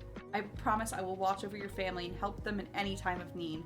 I promise that after I'm gone, my family will do the same." As Charles pulled his hand away, there was a purple spark as magic passed from one body to another. Images of David's family passed in front of his eyes and cleared. Charles looked into David's eyes, but there was no life in them. Charles stood up. He picked up the body of his dead friend and walked towards the door. On the way, he stopped at the body of the tyrant. He looked at the body with disgust and spit on it. He walked away. Oh, yeah. You show him, Charles. Lena was left alone in the room. She started to walk away. At that moment, she woke up. She sat up in her bed and realized she was crying. She wiped the tears away and got out of her bed. She opened her curtains. It was just before dawn. She walked over to her desk and picked up her notebook and pencil next to it. She reached into the top drawer of her desk and pulled out the pencil sharpener. She sharpened the pencil until the point was so fine it could draw a line thinner than a piece of thread. She went into her backyard with her notebook and pencil and sat on the wrought iron bench. She sat there watching the horizon until there was enough light to write. When there was, she started writing. Whew. Oh my god, yeah, this is gonna require 2 streams. She sat up in her... Wait. Nicole sat up in her bed. There was light flowing in from the window. She stood up and walked across the room. She stood at the window and saw the scrunched figure of her sister asleep on the bench in the backyard. Nicole got dressed for the day and left her room. Nicole walked through the house and entered the backyard. She walked over to the bench and sat next to her sleeping sister. She gently rubbed Lena's back until Lena's eyes opened slowly. She fell asleep writing again, Nicole said softly. Lena said nothing but handed her notebook to her sister. Nicole read it. There was only a page and a half, but it was very informative. So you think Grandpa passed on his promise to you? Nicole asked when she was finished. I don't know what I think. Maybe it was just a dream. I'm very confused about some things, Lena said. Like what? Like, Grandpa was only 66 when he died. Why was it the 18th century? And there have been no tyrants in the past few hundred years, not in this country at least. But they had to be here because they spoke English and without any accents. These are things we still need to ask Mom about. Lena looked at her sister. There was magic there. I saw it. I felt it. No one was surprised by the fact either. It was just as if it had always been that way. They also talked about other worlds. They could have meant the new world, America, said Nicole. Lena looked at her doubtfully. We need to ask Mom. What if she can't remember? Then we need to ask Grandma Margaret. Lena snapped. She was getting annoyed with her sister. Nicole looked at her sister. We can't ask Grandma Margaret. She asked us to never talk about that story. Nicole, we are teenagers. We have the right to know about our family history, Lena exclaimed. Windows to their mother's room opened and they saw their mother's face. Shh! I am trying to get some sleep, and I think some of our neighbors might be too, her mother whispered to them. Okay, Mama, Lena whispered back. The window shut, and Lena continued in hushed tones. Anyway, we need to know this. We might not be from this dimension. Do you realize that? Nicole sighed. Fine, we'll ask Grandma Margaret. We should ask her first. How about while I'm babysitting you call her?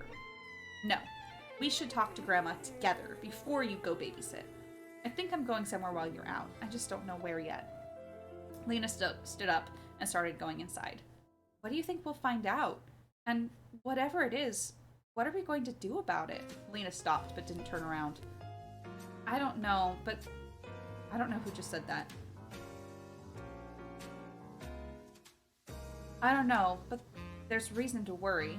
It will turn out for... I don't know, but there's reason to worry. It will turn out for the better no matter what.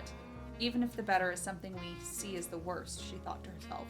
And at that, she walked inside and shut the screen door behind her. Nicole sat on the bench for a minute longer and then got up and followed her sister inside.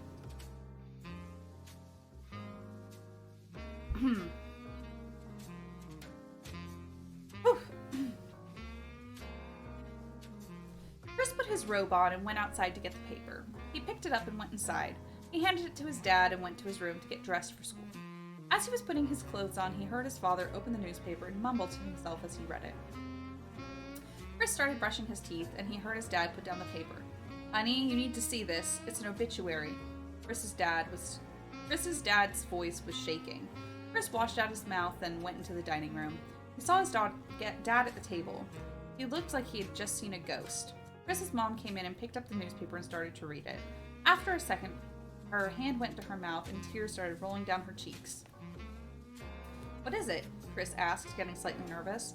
His dad looked at them mournfully. Who died? He asked, his voice cracking. Chris's dad took the paper from his mother and handed it to Chris.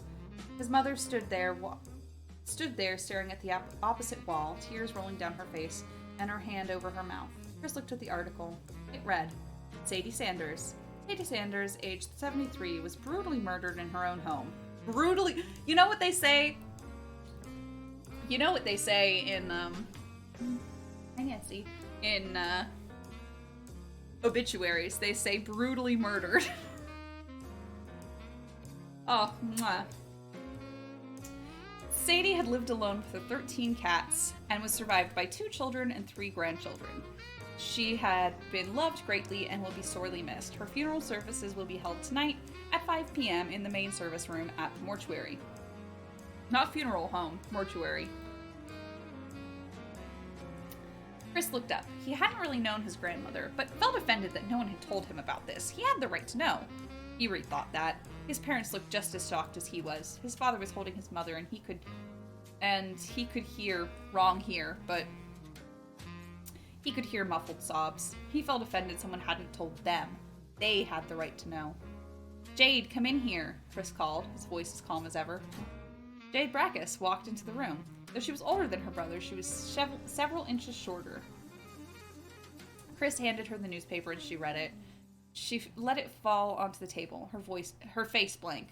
Why didn't anyone call? Jade asked her brother. I don't know, maybe they thought we had already heard about it? Chris looked at his sister. Chris, get ready for school, his dad said to him.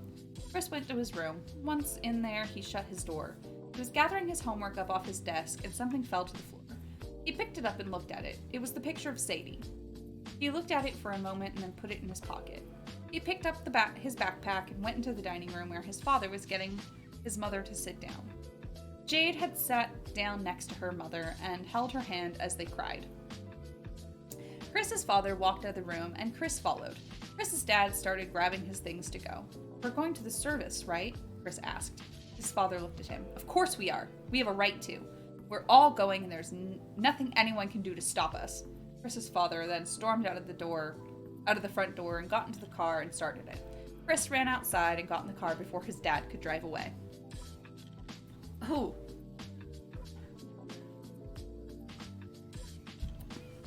Lena sat at her desk with her small cat in her lap. She was doodling in her notebook distractedly, every so often petting the black cat in her lap. She was deep in thought, exploring the recesses of her memory, searching for clues in her grandfather's stories and dreams of the past. She was not quite in this world, but instead the world of her mind. She didn't quite know where she was going, but she had good sense of the direction. She went in a wood and found a path. She followed the path, greeting memories along the way. Honestly? Hell yeah. This bit's a banger. Every so often, she would come back to reality long enough to write something down, but she would soon delve back into her inner self. Lena spent several hours doing this. Every once in a while, her mother would look in, a bit worried, but didn't say anything. At 1 o'clock, Nicole brought her some lunch and sat it on her desk in front of her and left. It was around 2 when Lena came out of it, and she was starving. She saw the food in front of her and started to eat ravenously. Nicole entered the room with a glass of water and placed it next to the plate, and then sat on her sister's bed and waited. Lena gave her a thankful look and gulped down some of the water. After Lena finished eating, she turned around, notebook in her lap, and looked at her sister and began to speak. I've been thinking, trying out ideas and searching for something in my memory that will tell me what to do next. I didn't find that, but I did find a question. Did Grandpa ever wear a ring? Nicole thought for a minute, her brow furrowed. No, I don't think he did. Why? Nicole asked, still puzzled. In my dream, David gave Grandpa a ring. What do you think happened to the ring? What did the ring look like? Nicole asked. Lena thought for a moment. After a few moments, she saw it in her mind. It was silver with an opal embedded into it. Nicole's face changed from distant thought to realization. What? The younger girl demanded. Grandpa didn't have a ring like that, but Grandma Margaret does. Chapter 5. Mara lay on the wool blanket under a tree. She watched the clouds and the birds in the tree above her. Things were beginning to look better for her. Maybe if she got to know Lena a bit more, she could stay with her and go to school again. Hadn't Lena said something about being homeschooled? If she had, then maybe Mara could do that. Mara started fantasizing about staying in that warm house she had visited just a few days before, sleeping in a bed, showering every day, and not eating just this canned ravioli every day. Straight out of the can. That would be the life, Mara said. Mara thought aloud. Then she heard footsteps. She sat bolt upright. A page of a newspaper fell from the tree. Mara got up and walked over to it and looked at it suspiciously. After being relatively sure it wasn't a trap, she picked it up. It was the obituaries. Someone had circled one of the articles. It was for someone named Sadie Sanders. That name sounded sort of familiar to Mara, so she read it. It was tragic. An old woman murdered in her own home? What was this world coming to? Mara sat back down on her blanket and read it. She heard the rustling of leaves above her and dismissed it. There were birds up there. Why should she be nervous? Something else dropped from the tree right next to her. Mara jumped up, startled. She looked at the object. It's a shoe, she said to no one in particular. She picked it and all of her stuff up and looked around suspiciously. If things kept dropping from the tree, she was going to move. She walked away and found another tree to sit under. If she had listened carefully, she would have heard the hushed conversation that came from the tree. How could you let her get away? Said one voice. It was your shoe that dropped you, imbecile, exclaimed a second. If he finds out that you two let her get away, we shall all be used to fertilize the gardens, said a third. There was a sigh of resignation. Did you just say that homeschoolers eat ravioli from the can?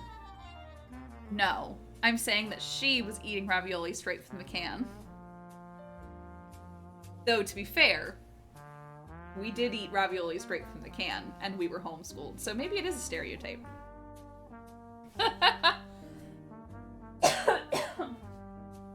This is a lot of reading. You're right. Maybe we should go after an easier target for now. This one is suspicious at the moment, and we'll get more alert for a few days. And we'll be more alert for a few days. Agreed? Asked the first voice. Agreed, chorused the others. A few words were said, just barely loud enough to hear in another language, and then there was simply the sound of space not being there anymore. It sounded sort of like womb. Mari glanced around and then went back to her daydreams. Chris was having a hard time concentrating in school. He had so many thoughts going in his head all at the same time, all of them going in different directions. Every time he was finally concentrated, he could feel the picture in his back pocket of the woman he would never see again. Unless it's an open casket funeral, he thought. Chris mentally hit himself in the forehead. He needed to stop thinking about it as if it was a casual affair. She died. He needed to take it seriously. But there was a little voice at the back of his head telling him none of this was real. He was just dreaming. None of it did seem real. He felt like he could walk out the door and see his grandma sitting there on a bench, waving at him and smiling her little smile with that little bit of lipstick that's always on her teeth. Was on her teeth. Chris doubted the mortician had left it there when preparing her body for the services. Yeah, Chris, take it seriously. Chris? Chris looked up into his math teacher's face. Chris, will you please answer the question? Chris thought for a second and considered his options. He took the more humiliating route, but it would get him in less trouble. I'm sorry, Miss Klein. I wasn't paying attention, so I didn't hear the question. Some kids snickered. Chris sighed in resignation. It was always better to tell the truth than to get in trouble lying. The teacher repeated the question, and he answered it correctly. He needed to get out of here. He didn't know why, but he had this urge to leave the building and start running and not stop until he felt safe. The bell rang for the period to end. Chris grabbed all of his stuff and headed towards the door of the classroom. Mrs. Klein stopped him. Chris, are you okay today? You look worried, and you weren't paying attention. Chris sighed. Teachers, like mothers, almost always knew something was wrong when something was wrong. On another day, Chris would have told his teacher what was wrong, because teachers are good for listening, but today he just wanted out. Everything's fine, Miss Klein. I think I'm just a little tired is all, he said in a voice that he hoped was convincing. Mrs. Klein patted his shoulder and smiled a worried smile. You say so. See you later then. Chris smiled a hopefully reassuring smile and walked out the door. Chris headed for his locker. He put everything he didn't need in his locker and pulled out his stuff for the next class. He headed toward the classroom where his next class was, but stopped halfway down the hallway, turned toward the nearest door, and exited the building and ran.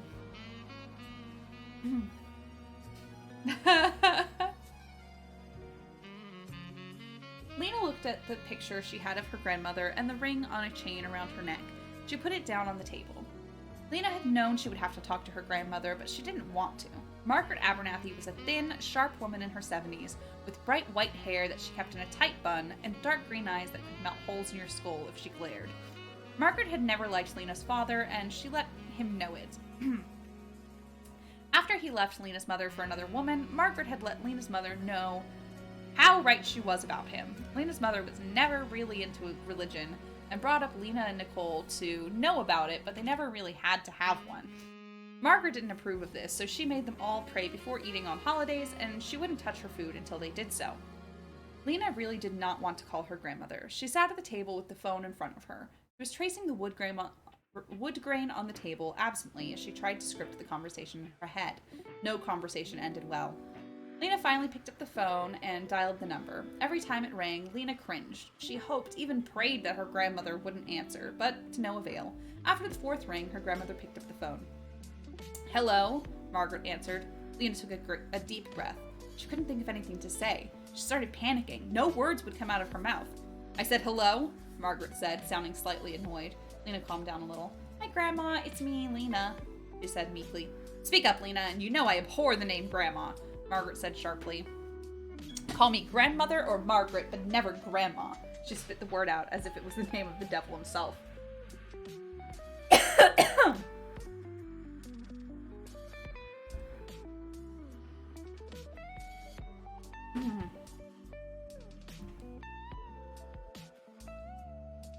"Yes, grandmother," was all Lena seemed to be able to say. She was frightened to death of her grandmother, and she wouldn't ever deny it. "Now, what are you calling about, dear? Will it take long because I'm meeting the girls at Doris's house for some drinks in about half an hour?" Lena cringed. Margaret and her friends often got together for knitting or a game of poker or even Bible study, and somehow every time they got incredibly drunk.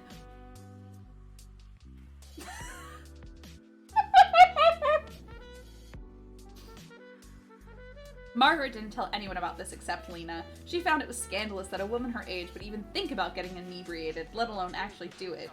She thought Lena was a wonderful person to confide this in, and even stopped saying it was a game of poker, and just let her know it was drinks. Oh, is this a self-insert of your actual grandma? No. Well, it is a combination of two different great-grandmothers. Two different great-grandmothers who hated. One of them was like, "Don't call me grandma, call me Olive or Mimi." And then my other grandmother was grandmother. It was Grandmother Jackie. And her name was actually Margaret, so. Lena drew up some courage and decided to go straight for the question. It was taking a huge risk, but she knew she was ready for it. "Grandmother, I know you know something is going on, and I need you to tell me what is happening," Lena said, lowering her voice a little. "I don't know what you're talking about," Margaret snapped, but her voice wavered slightly. "Come on, grandmother. I need to know about the other world. I inherited Grandpa's gift, and I need to know what to do about it. I need to know who's coming after us because they've already killed someone." Lena was starting to get frustrated and louder. She stopped and took several breaths. There was a silence on the other end. "Grandmother, I'm still here," she snapped. "Now stop yelling at me or I'll thrash you good. Come to my house tomorrow at 10 o'clock. We need to never speak of this over the phone because they might be listening," she said in hushed tones. "Yes, grandmother," Lena answered quietly. "Tomorrow at 10, Margaret repeated, then hung up the phone. Lena put down the handset and sighed. The conversation had gone better than she had planned. A lot shorter, too. She might get a smack on the butt for yelling at her grandmother, but that was a small price to pay for getting answers. Lena put her hands in her lap and closed her eyes. What did she have so far? She had a sister who thought she was crazy, and several people who she had thought weren't real that were. She also had a party the next night that she had promised she would go to. Lena sat straight up and opened her eyes. The party! She had almost forgotten all about it. She had promised she would go.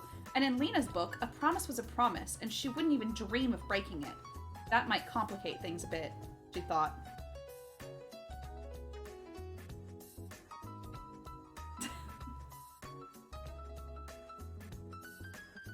Lena got up from the chair and started pacing the living room.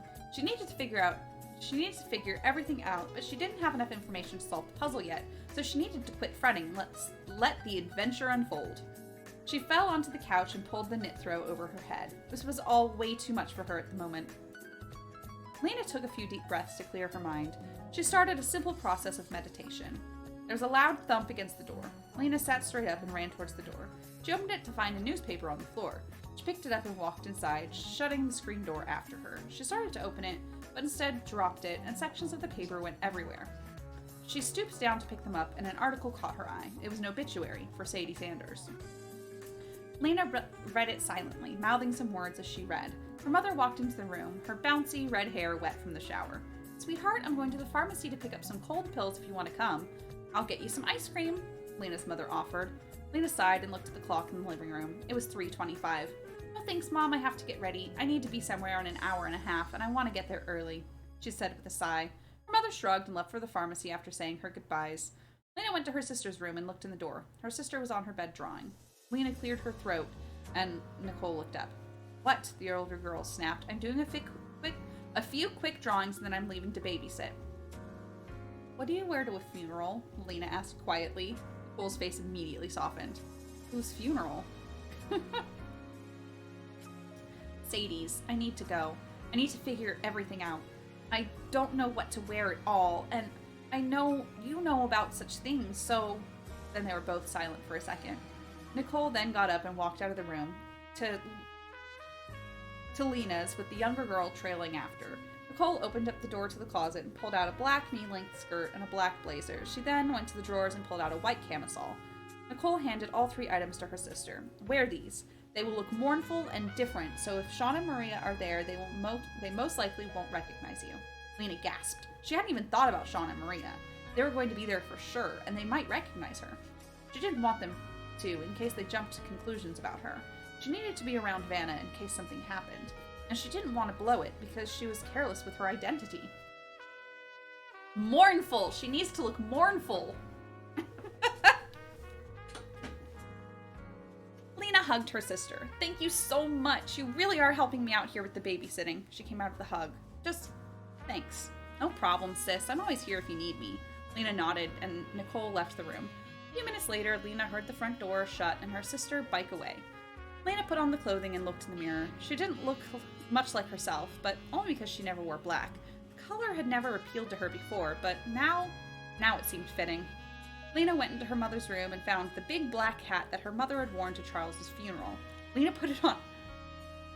Fucking big black hat. Yep, that'll make you incognito, Lena. Lena put it on and looked at herself. She pulled the veil down and didn't even recognize herself. It was perfect.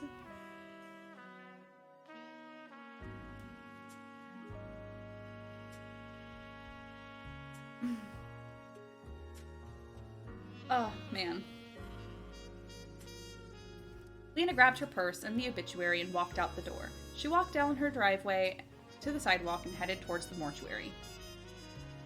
Chris had been walking for about 2 hours now. He didn't know where he was going, but he knew he was going the right way. He looked around and noticed where he was. He was in the large historical park in the city. He had many picnics here with his family when he was younger. He spotted a tree he remembered climbing when he was younger and headed towards it. When he got closer, he realized someone was sleeping under it. He stopped and started to back away and leave when he realized it was a girl about his age. She looked vaguely familiar. He started walking towards her again, and she started to move. She sat up and rubbed her eyes and looked around. Chris froze where he stood. The girl spotted him and stumbled to her feet. "Who are you? Why are you approaching me? What do you want?" she squeaked. Chris stayed frozen for a moment. "Answer me!" she squeaked even higher. "I didn't know if you were going to pause long enough for me to answer." The girl didn't look amused. Chris sighed. "I was just looking at the tree. I didn't notice you were there." Dying of laughter, imagining a 13-year-old in a veil at a funeral, thinking they're being casual and subtle. "I didn't notice you were there." "Well, I'm here, now go away." "Well, I am here, now go away," the girl said sternly. She flicked her hands, motioning for him to leave, and then looked at him for a second. "I know you. Where do I know you from?" She said with a slight hint of uncertainty in her voice. "Were you in my math class?" Chris shook his head. They both stood there and thought for a moment. Chris's face lightened as he realized something. "Aren't you the girl from my history class whose father died a few weeks ago?" Chris asked, and the girl flinched.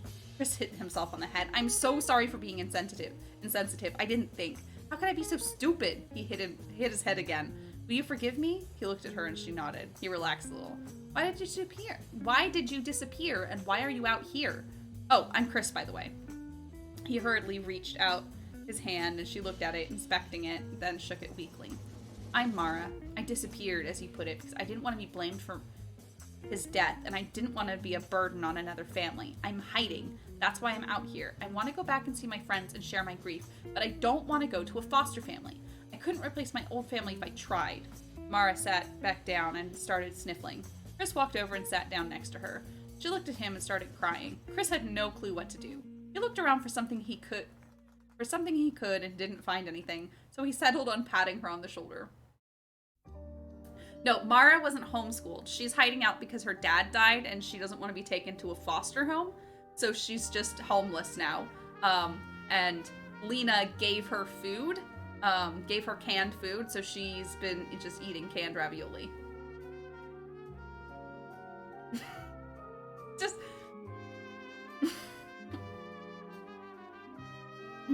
Why would they blame you for his death? They said it was an accident. Mara started crying harder. I bumped the ladder. I didn't mean to, and I don't remember actually brushing it, but I walked by and it fell over and I feel absolutely horrible. Mara covered her face, and Chris felt horrible for bringing up these feelings. Poor Chris. Well, why would you have to go to a foster family? Can't you go to your grandmother or someone? Chris said, trying to scrape up some happy feelings in the girl next to him, but instead he heard the muffled sobs get harder. She uncovered her face. My dad was my last living family. Am I allowed to can a character in this story because I'm claiming Mara? I have no one else to live with, and I don't want to live with strangers. She stood up, wiped her face, and started gathering up her stuff. Chris jumped up and followed her around. Where are you going? Away! She stopped and turned around quickly, horror on her face. You're not going to tell anyone, are you? He stood there for a second. No, of course not, but please, tell me what I can do to help. Mara put all her stuff down and sat next to it. She sat there for a moment, her brow furrowed. Chris stood there, waiting in silence. She looked up at him. Do you think I can stay at your house tonight? Chris's face became a mask of uncertainty. She stood up and walked over to him. I really need a place to sleep. Chris looked at her for a second. He looked at his feet and shuffled them.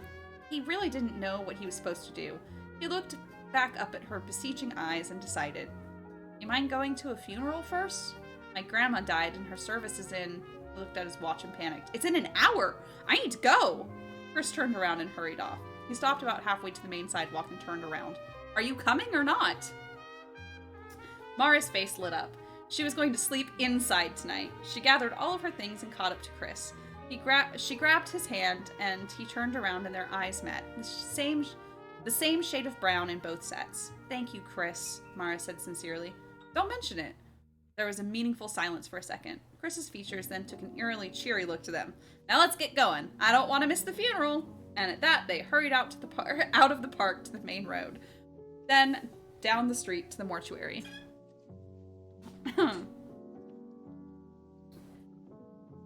Oh my god. We're at 48 out of 64. Do we just make this a super long stream, or do we stop and do it at a second stream? Like... Nicole got to the big house where her charge was. She walked her bike up the path and leaned it against the house next to the door. She stood there for a moment, mustering up the courage to ring the bell. After a moment, she reached over and rang the bell. She heard footsteps inside, and after a moment, the door opened and she saw Sean's face. Good morning, Mr. James. I'm Nicole, Lena's sister from yesterday. I'm here to watch Vanna, Nicole said, all in one breath. She smiled at him. Sean eyed her up and down, then opened the door and stepped aside. Yes, I remember your sister from yesterday. Vanna is in the den right now. On the fridge is a list of numbers you might need, and next to it is a list of foods that would be alright for Vanna to eat, and a list of foods that would not be alright for Vanna to eat.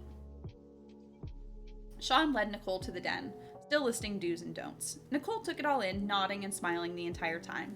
Then she saw Vanna. Vanna looked up at Nicole and waved, her golden hair flying everywhere. She turned her bright blue eyes back to her coloring book. And if she gets to be too much of a handful, just put her to bed. That always calms her down. You got that? John turned around to see Nicole's cheerful face. Yes, sir, I have everything. I don't think she'll be too much of a handful. I think we'll get along just fine. John studied her features for a trace of sarcasm, then turned around and kissed his little girl on the head. Okay, Vanna. Vanna looked up at him. Your mommy and daddy are going out. We're going to leave you with this nice lady here. John gestured at Nicole. Her name is Nicole. She'll be here if anything goes wrong, okay? Vanna sat there for a moment, really taking time to think about it.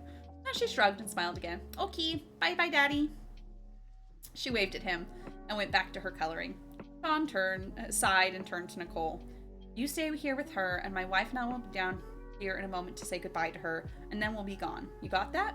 Got it, Nicole replied. Sean left the room and Nicole sat down with Vanna. The little girl said nothing but kept coloring. Nicole sighed peacefully. This was going to be an easy night for her. A few minutes later, Sean and Maria came back downstairs and said goodbye to their daughter, then left. When they had been gone for 5 minutes, Vanna put down her crayons and looked at Nicole. I'm done. Look it, the little girl said. Nicole picked it up and looked at it. There was an obvious shape of a female and a lot of red squiggles. What did you draw, honey? Nicole asked. I drew Mommy, Vanna replied. And what's all the red? It's blood, the small girl said nonchalantly. Nicole looked at the little girl in shock. Why is there blood on your mommy? Nicole asked, trying to hide the terror in her voice. Because the invisible men are going to kill her, like they killed Gamma. They told me so. Vanna nodded her head to show she was telling the truth. Nicole started to panic. This night wasn't going to be easy after all. Lena stood outside the mortuary, deciding whether or not to go in. She had known Sadie, in a way, so it wasn't like she was crashing the funeral, but she still felt uneasy. Finally, she decided to go in.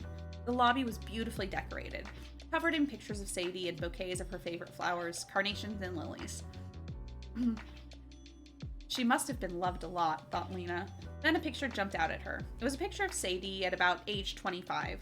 She was standing with a man, and his arm was around her. The man was the man from Lena's dream the night before. David. That was his name. David. Lena turned to someone nearby. Excuse me, can I ask you a few questions?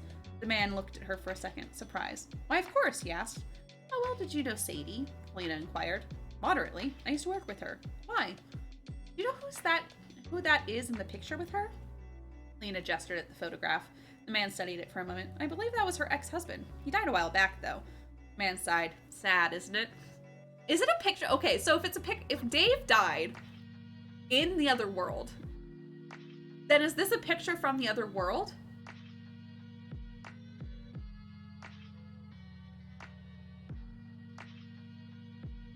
Do they have photographs in the other world? We're learning this now.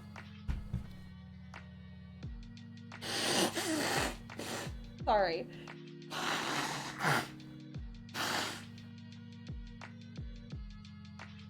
I think that this is as long as I can read for out loud. I refuse any discourse about the other world. I don't know. Okay, so there are 14 pages left. How long do we think that'll take? Because I can just go get some more water.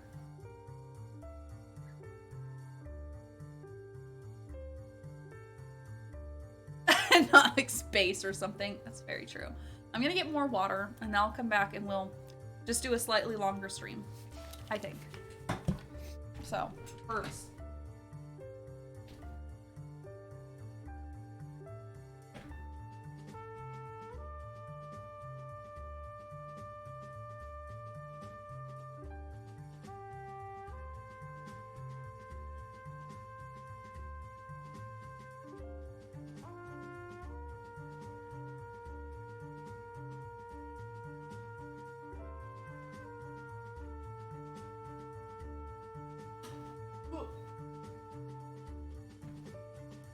Don't mind me just spilling water everywhere.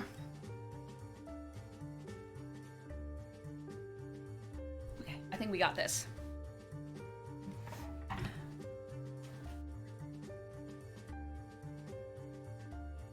Okay. Sad, isn't it? Yeah, very sad, Lena replied while making a mental note of the information. So how did you know Sadie? The man asked, trying to keep the conversation going. Lena gazed at him distractedly, then realized he was talking to her. Oh, I, lived down the street from her. Watched her cats sometimes, Lena said innocently. She gave herself a mental high five. She thought that was a good lie on the spot. The man seemed satisfied with it as well and left her alone. Lena looked around to see if anyone was watching. When satisfied, she reached out and pocketed the picture. Pocketed the picture of Sadie and Dave. Lena? A female voice asked. A female voice asked from behind her. Lena was so startled she jumped and quickly turned around. Mara was behind her. Shh! I'm trying to not be noticed, Lena said in hushed tones. Then maybe you should stop stealing pictures from a funeral. You think about that? Mara said jokingly. Why are you here? Did you know Sadie? Lena asked curiously.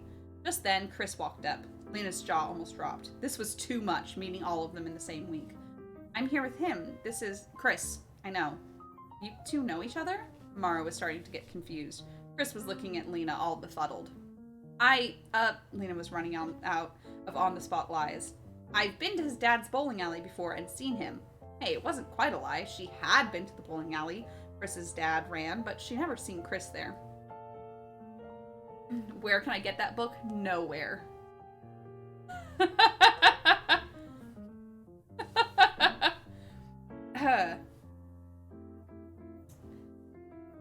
Can I ask you why you took a picture of my dead grandmother? Lena was getting even more confused. Sadie was your grandmother? Really? I'm so sorry, but I didn't mean to take it. Lena took the photograph out of her pocket and placed it where it had been. I'm sorry. Chris stared at her for a second, then turned and went to the main hall. Lena turned to Mara. I really didn't mean to upset anyone. It was just another piece of the puzzle I needed to put together, that's all. I know you didn't mean any harm, but I don't think he does. Why are you with him anyway? Lena inquired as they meandered into the main hall. He found me in the park and offered to help, so I'm staying at his house tonight. I used to be in his history class at school. Lena accepted this as an answer. How do you really know him? Your answer didn't quite convince me, Mara said. Lena sighed. Well, he's like you. I've seen him in dreams and visions. Not too many, though. Just one or two, Lena explained. Once they entered the main hall, Lena noticed that it was an open casket service. She almost bawled at the sight of the poor defenseless woman's face, motionless with eternal rest. This had apparently gotten to Chris as well. He stood there staring at the body, all made up for the service. A tear trickled down his cheek. He turned to the exit and hurried towards it. Are you coming with me? He asked as he reached the two girls. They stood there and looked at each other as he brushed past them. When he was about 3 yards away, Mara ran to catch up with him, leaving Lena standing there. She looked at the body of the old woman one last time and rushed to catch up with them. Where are we going, Chris? Mara asked as Lena drew level with them. The boy wiped a tear off his cheek, his face filled with grief. I don't know, but wherever it is, it's away from here, he said, his voice strained. He started walking a few paces ahead of the girls. I need to get home. My mom will be wondering where I am, Lena explained. Chris stopped and turned around. So suddenly, the girls almost ran into him. Can we go there? My parents are going to be sore about me skipping school and not being at the service, so I can't go there yet. Not yet. He looked beseechingly into her eyes. Lena held her breath and thought. She would have to tell yet another lie to her mother, but these people needed her. Lena breathed out. She would have to let them stay there that night. Of course we can go there. Just go along with whatever lie I tell my mother when we get there. The other two nodded, and the three set off to Lena's house. Ooh. It seems like an interesting book. I will tell 13-year-old me that you enjoyed it. When Chris, Lena, and Mara reached Lena's house, the sun had already set.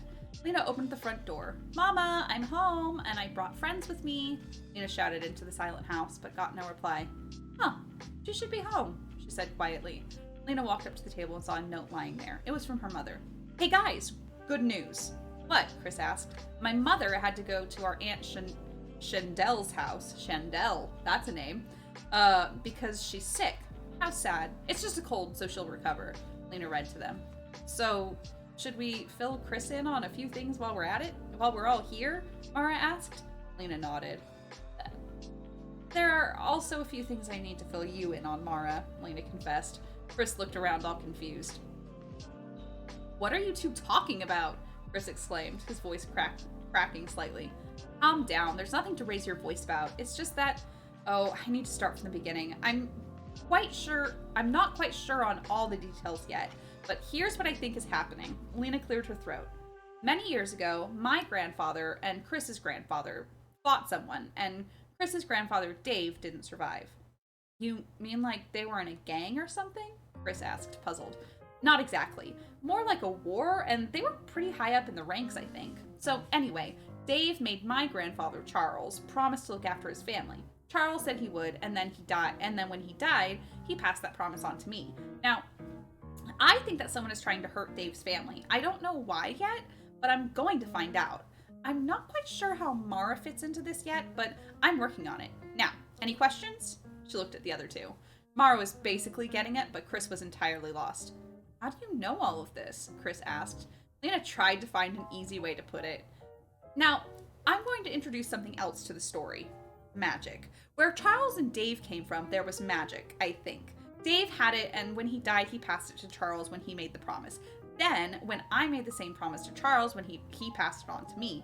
So I can see into people's lives in my thoughts. Only a few people, though. Only you, Mara, a little girl named Vanna, and until recently, Sadie. Chris's face fell. Then a thought struck his face. You mean my little cousin, Vanna? Lena nodded. Then how do I fit in? Mara asked. I still have no clue, but I only put this much together on the way over here. She turned to look at Chris. And you're accepting the whole magic thing? She asked, puzzled. He looked up at her. Well, yeah, I always thought my mom had a little magic in her. My sister, too, he responded. Lena shrugged. Now that we all have this cleared up, can I use your shower? Mara asked. Sure, and you can use some of my clean clothes, Lena said, and took Mara into the other room, leaving Chris alone. He looked around the living room for a few minutes until the phone rang. Can you answer it, Chris? I can't get to the phone, Lena shouted from the other end of the house. Sure, he shouted back and answered the phone. Hello? Hello? Said a voice that Nicole didn't recognize on the other end of the phone. Hello, is Lena there? Nicole asked. She's not available at the moment. Who should I say called? The voice asked. This is her sister. Who is this? My name is Chris. I'm Lena's friend, Chris responded. Well, Chris, I really need to talk to my sister. Now hand over the phone. Fine, whatever. Lena, it's your sister. She says it's important. Just a sec. She'll be right here. He said. Then Nicole heard the phone being put down. Nicole turned around to see if Vanna was still okay. The little girl was playing with two dolls, making up a story with them. Nicole smiled, despite her feelings of worry. She heard the phone being picked up again. Hello? Lena asked. It's me, Nicole, and something is going terribly wrong tonight, Nicole said in hushed tones into the phone. What is it? Is Vanna all right? Yeah, she's fine, but Maria won't be. Vanna can see into the future too, I think. She says that invisible men are going to kill her mom on the way home from the funeral. We need to prevent this. How? We don't even know when or where this is going to happen, or even if it's going to happen. What you need to do is keep Vanna safe, and I'll keep Mara and Chris safe, okay? Okay, fine, but I tried to warn you, so if something goes wrong, you can't blame me, Nicole shouted as she slammed down the phone. Don't worry, Nicole, Vanna said as she got up and hugged Nicole's leg. If Mommy dies, she won't be sad anymore, and she'll be with Gamma. Nicole stroked the little girl's hair. But we'd like it so much better if your mommy stayed alive, okay? Nicole said as she squatted down to Vanna's level. Vanna nodded her head, golden strands of hair getting in her face. Nicole put them back behind the girl's ears. Now what do you want to play? She hung up on me, Lena exclaimed, aggravated. What was that about? Chris asked from the couch. She says that your Aunt Maria might be in danger, but I have no way of finding her and no way of protecting her, so I don't know what my sister thinks I can do. It's just... Gah! Lena flopped down onto the love seat. Frustrated? It's okay, my aunt can take care of herself. It's just... I just don't want to take that chance, but I have to, Lena sighed. I wish I could figure this stupid thing out. They sat there in silence until Mara came into the room, brown curls dripping wet. I could do with some food, Mara stated. I'll make something, Lena said, then disappeared into the kitchen. A few minutes later, there was a loud crash. I'm all right, said the muffled voice of Lena from the kitchen. Is Vanna good? That's so dark. Yeah.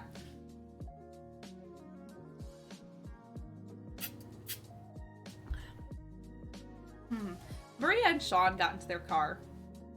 Maria's face was a mess of mascara. They buckled their seatbelts and drove away from the mortuary in silence. It was a beautiful ceremony, Sean commented when they were about 3 blocks away. It was, Maria said, her voice raw from crying.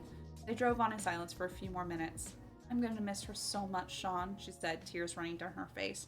I know, Sean started, but at that very moment, a car pulled out of a driveway into them at 60 miles per hour. The car hit right where Maria was, and she died instantly. Sean was still alive and stayed conscious long enough to realize there was no one in the other car. Well done, the master will be pleased, said a voice. Boy, will he ever, said a second voice, and they both chuckled. Chapter 6. Mara Chris, and Lena had fallen asleep on Lena's living room floor with their ramen wrappers next to them. They had given up on Lena's cooking ability and had eaten some ramen noodles raw. The small black cat named Holly was licking the inside of one of the wrappers, making the only noise in the house. The phone rang. Lena sat straight up. She had been having that dream again, only this time she saw the tyrant there instead of a figure she couldn't make out. Damn, what car? That's a great 0 to 60 time. Well, it's magic.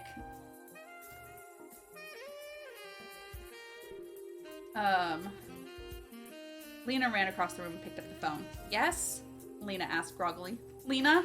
Nicole asked frantically. Nicole, what's wrong? Lena demanded, immediately waking up. Maria and Sean never came home last night, and the hospital just called and said they were in a car accident. Oh my gosh, are they okay? She asked frantically. Chris sat up slowly and groaned. What's happening? He asked tiredly, and Lena shushed them. 3 of Sean's ribs and left leg are broken, but Maria died instantly. I don't know what to tell Vanna. I don't know what to do with her either. Just protect her. Protect her, and I will find out what's happening and stop it, Lena exclaimed and planted the phone on its hook. What's the matter? Mara asked, wiping her eyes. Maria is dead, Lena said plainly. What? My Aunt Maria? Chris demanded loudly. Lena nodded her head sadly. I can't believe we couldn't do anything, Mara said, her eyes filling with tears. Lena looked up at the clock on the wall. It was 9:30. Oh my god, I have to go, Lena said while getting up and running to her room to get dressed. Go where? Chris shouted after her, his voice heavy with grief. I have to meet my grandmother at 10. She's going to tell me all of what's going on so we can do something, she called from the next room. Should we stay here? Chris called. There was a pause from Lena. No, you have to come with me, she said, reappearing in the room fully dressed. I still need to protect you both. But neither of us have had any attempts made on our lives. Why do you need to protect us? Mara asked, wiping her nose. Sadie didn't have an attempt on her life. Someone just killed her. It only took one try, and the same with Maria. I don't want that to happen with you two, Lena said sternly. Mara opened her mouth to argue, but Chris put his hand on her arm. What do we need to do? Chris asked. I just need you guys to come with me for the moment, Lena said. She thought about what she had to do today. Aw, crud. What? Chris and Mara asked in unison. I promised my friend I'd go to her party tonight. We can make an appearance there, but I don't think we should stay out in public long, Chris said. Good idea. Now let's get out of here, or I'm going to be late, and my grandmother hates when I'm late, Lena said, and they left. Aw, crud. I know. Nicole sat with Vanna on the kitchen floor. The little girl was telling Nicole a story. It was about kingdoms and fights and an evil man with red eyes. Grandmother Margaret would tell Lena a story a lot like this in a few minutes. Just a little tiny bit. The 3 teenagers arrived at Margaret's house. Margaret was waiting on her porch swing. I see you brought some guests, Margaret said bitterly. Who are they? She asked sharply. This is Mara and this is Chris. Chris is Dave's grandson, Lena stated. Margaret's eyes got bigger. So you already know about Dave? Margaret asked, showing a bit of puzzlement in her voice. It cleared her throat. Well, that leaves me less to tell, she said, restoring her sharp attitude. She turned to Mara and Chris. There's some lemonade in the kitchen for the 2 of you. Now, there's some good children. Mara and Chris hurried into the house, just to escape the gaze of the old woman. Margaret watched them go. So, what do you need to know? I need to know about the tyrant and the other world, Lena said. Lena replied, Tanasha. What? Tanasha, that's where we're from. Tanasha, Margaret said plainly. She reached under her swing and pulled up some floorboards. She reached into the hole and pulled out 2 dusty... I'm glad she was waiting on the spot where she would need to get these things. Or, like, this is so dramatic. And pulled out 2 dusty books and a big piece of parchment. She handed them to Lena. Here. What is it? Lena asked while taking them. She opened one of the books. The book on top is the history of Tanasha. The second book is my diary from the time your mother was born to 3 years after we came here. And the piece of parchment is a map of Tanasha. We used to live on the continent of Crowell, and in the country Laranel, and in the capital city of Sarony. Are you following me? Margaret asked hastily. Lena nodded. Good. There's magic in Tanasha. I think you figured that out, though. The gods only bless the purest souls with magic. There are ways to obtain magic, even if you aren't blessed, but most of those taint the magic and make it less powerful. The way you obtained magic didn't taint it. Lena looked shocked. You didn't realize you had magic? Lena shook her head. Well, I'm glad you came to talk to me.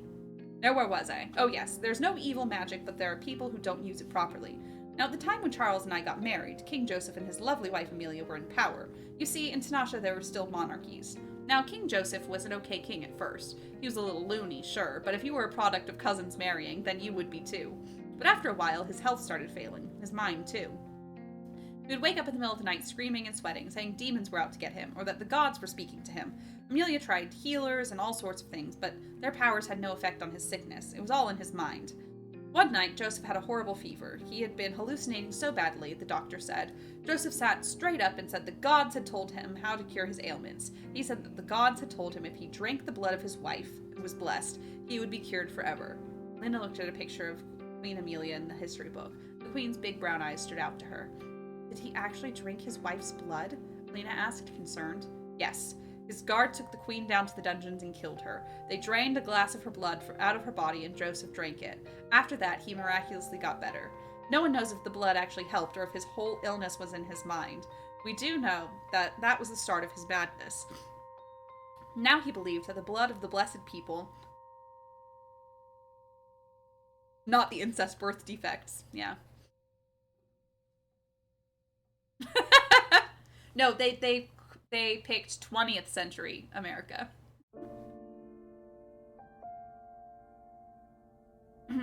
No one knows if the blood actually helped or if his whole illness was in his mind. We do know that that's the start of his magic. He now believed that the blood of blessed people made him more powerful, and he was sort of right. He had no magical abilities before, but after drinking his spouse's blood, he could do some basic magic, but his magic was tainted. After a few months, the king started to fall ill again. He ordered his guards to capture several blessed people. They did as he ordered and drained their blood from their bodies. The king drank their blood one by one. Lena gasped. So, how many people did he have killed? Lena asked, bewildered. Hundreds. Now, when this batch of people were killed, Charles and I began to worry. We had another child, other than your mother. His name was Joshua, and he was blessed with magic, unlike us. He had the potential to become a great healer, so for his protection we sent him off to the temple of Lo Armina, the goddess of spring and rebirth. She is the goddess with healing powers. Now, Joseph felt he was getting more powerful every time he drank the blood of a blessed person. He could feel the energy pulse through his blood. He was going insane, but he didn't believe so. Many families fled Sarony, some even Larinal, but even more stayed, waiting to see what would happen, or they were too afraid to leave. Charles and I were neither. Charles and some other men in the town started holding secret meetings. They talked about what they needed to do about the situation. Many palace guards came to these meetings too. Well, one day Joseph went too far. He did something to anger even the gods. He ordered his guards into the temples to bring him back every human there. He locked them all into the dungeons so that they would be there if he needed them. The town couldn't believe it. It was an outrage. So many of the people in those temples were children. Children! He was keeping children hostage in his dungeon, and he had only one purpose for them, and that was to kill them. That was when the revolution began. The things Joseph had done before were bad, but killing children was god-awful. Margaret shuddered. What happened to Joshua? Wasn't he at a temple? Lena asked, worried. Margaret shook her head sadly. He was at one of the temples and was brought down to the dungeons. Charles and I were quite afraid, but mostly angry. Your grandfather vowed he would get Joshua back, so the rebels formed a plan. One night they snuck in, the palace guards on their side. The group had elected Charles and his best friend David to fight Joseph, or, as we called him, the tyrant, because they were the best with their swords. So they went in the back and they were given the signal and found the tyrant in his chamber. They fought him with both magic and swords and finally killed him. David, or Dave as we called him, had been wounded and Charles was not a healer, so he died. Margaret sighed. Her eyes were damp and had a wistful look about them. But before he died, he gave your grandfather this, she said, and pulled a chain out from her neck. The chain had a silver ring with a beautiful opal embedded into it. He told Charles to take our family and his into another world so we would be safe. After Dave died, Charles put the body of his friend over his shoulder and went down to the dungeons where the children and priests and priestesses were. He looked around and found the lifeless body of our Joshua. He had just been killed. His body was still warm. Margaret, Jesus Christ!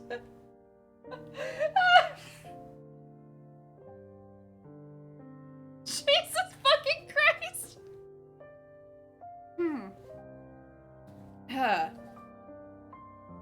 We gave a proper burial for the dead. Both of Dave's families were there. Right after the services, we all packed our things and left to the next city of Jore. When we got there, we used the ring to find a safer world to live in. And that's about all, Margaret finished. Lena sat there for a second. Both of Dave's families? She asked, dumbfounded. Yes, both of them. He had been married to a woman named Sadie, had 2 girls with her, then he divorced her, and there's divorce in this world as well. He had been, and divorced her and married a woman named Dawn and had a boy with her. Margaret said, slightly annoyed. Why? Did you not realize they were both Dave's descendants? I could tell by the brown in those two's eyes that they were some of Dave's.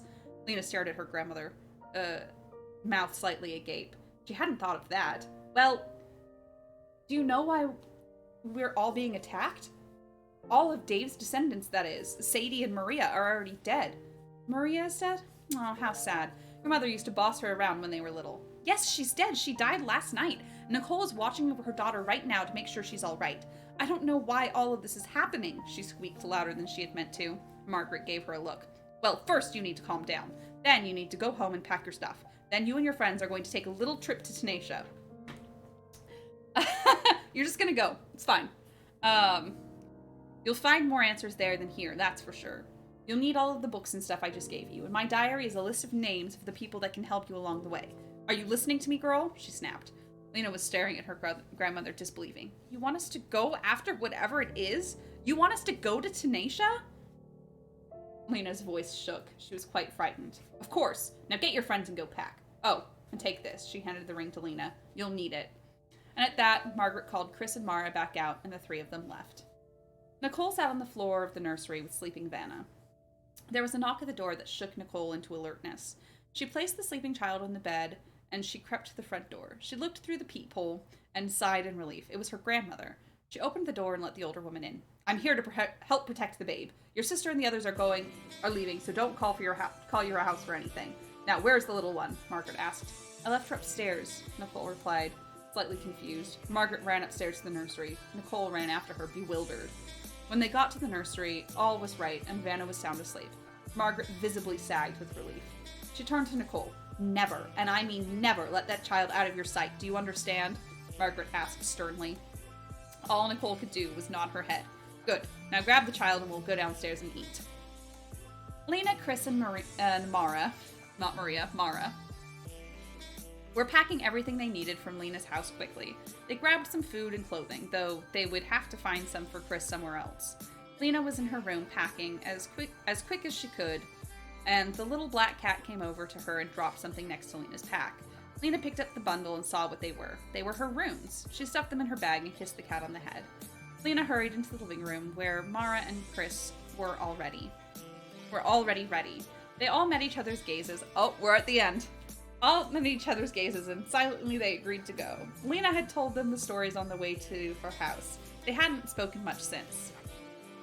They all 3 walked out the front door, and as Lena went to shut and lock it, the little black cat came out as well. Lena picked up the small cat. Sorry, Holly, you can't come with us, she whispered into the cat's ear. Like hell I can't, the cat replied. Lena dropped the cat and gasped. Mara and Chris gaped. Lena, why can your cat talk? Chris finally said in a shaky voice. I'm not talking. I'm just in all of your minds. It's telepathy. Most humans can do it, but don't know how.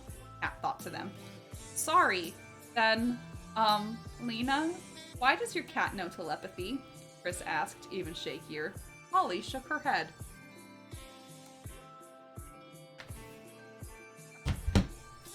The end. That's as far as I got.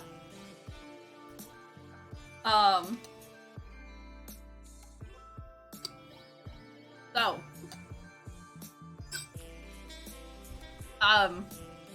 Just amazing. I know already that when they, I know that I had planned, right, that,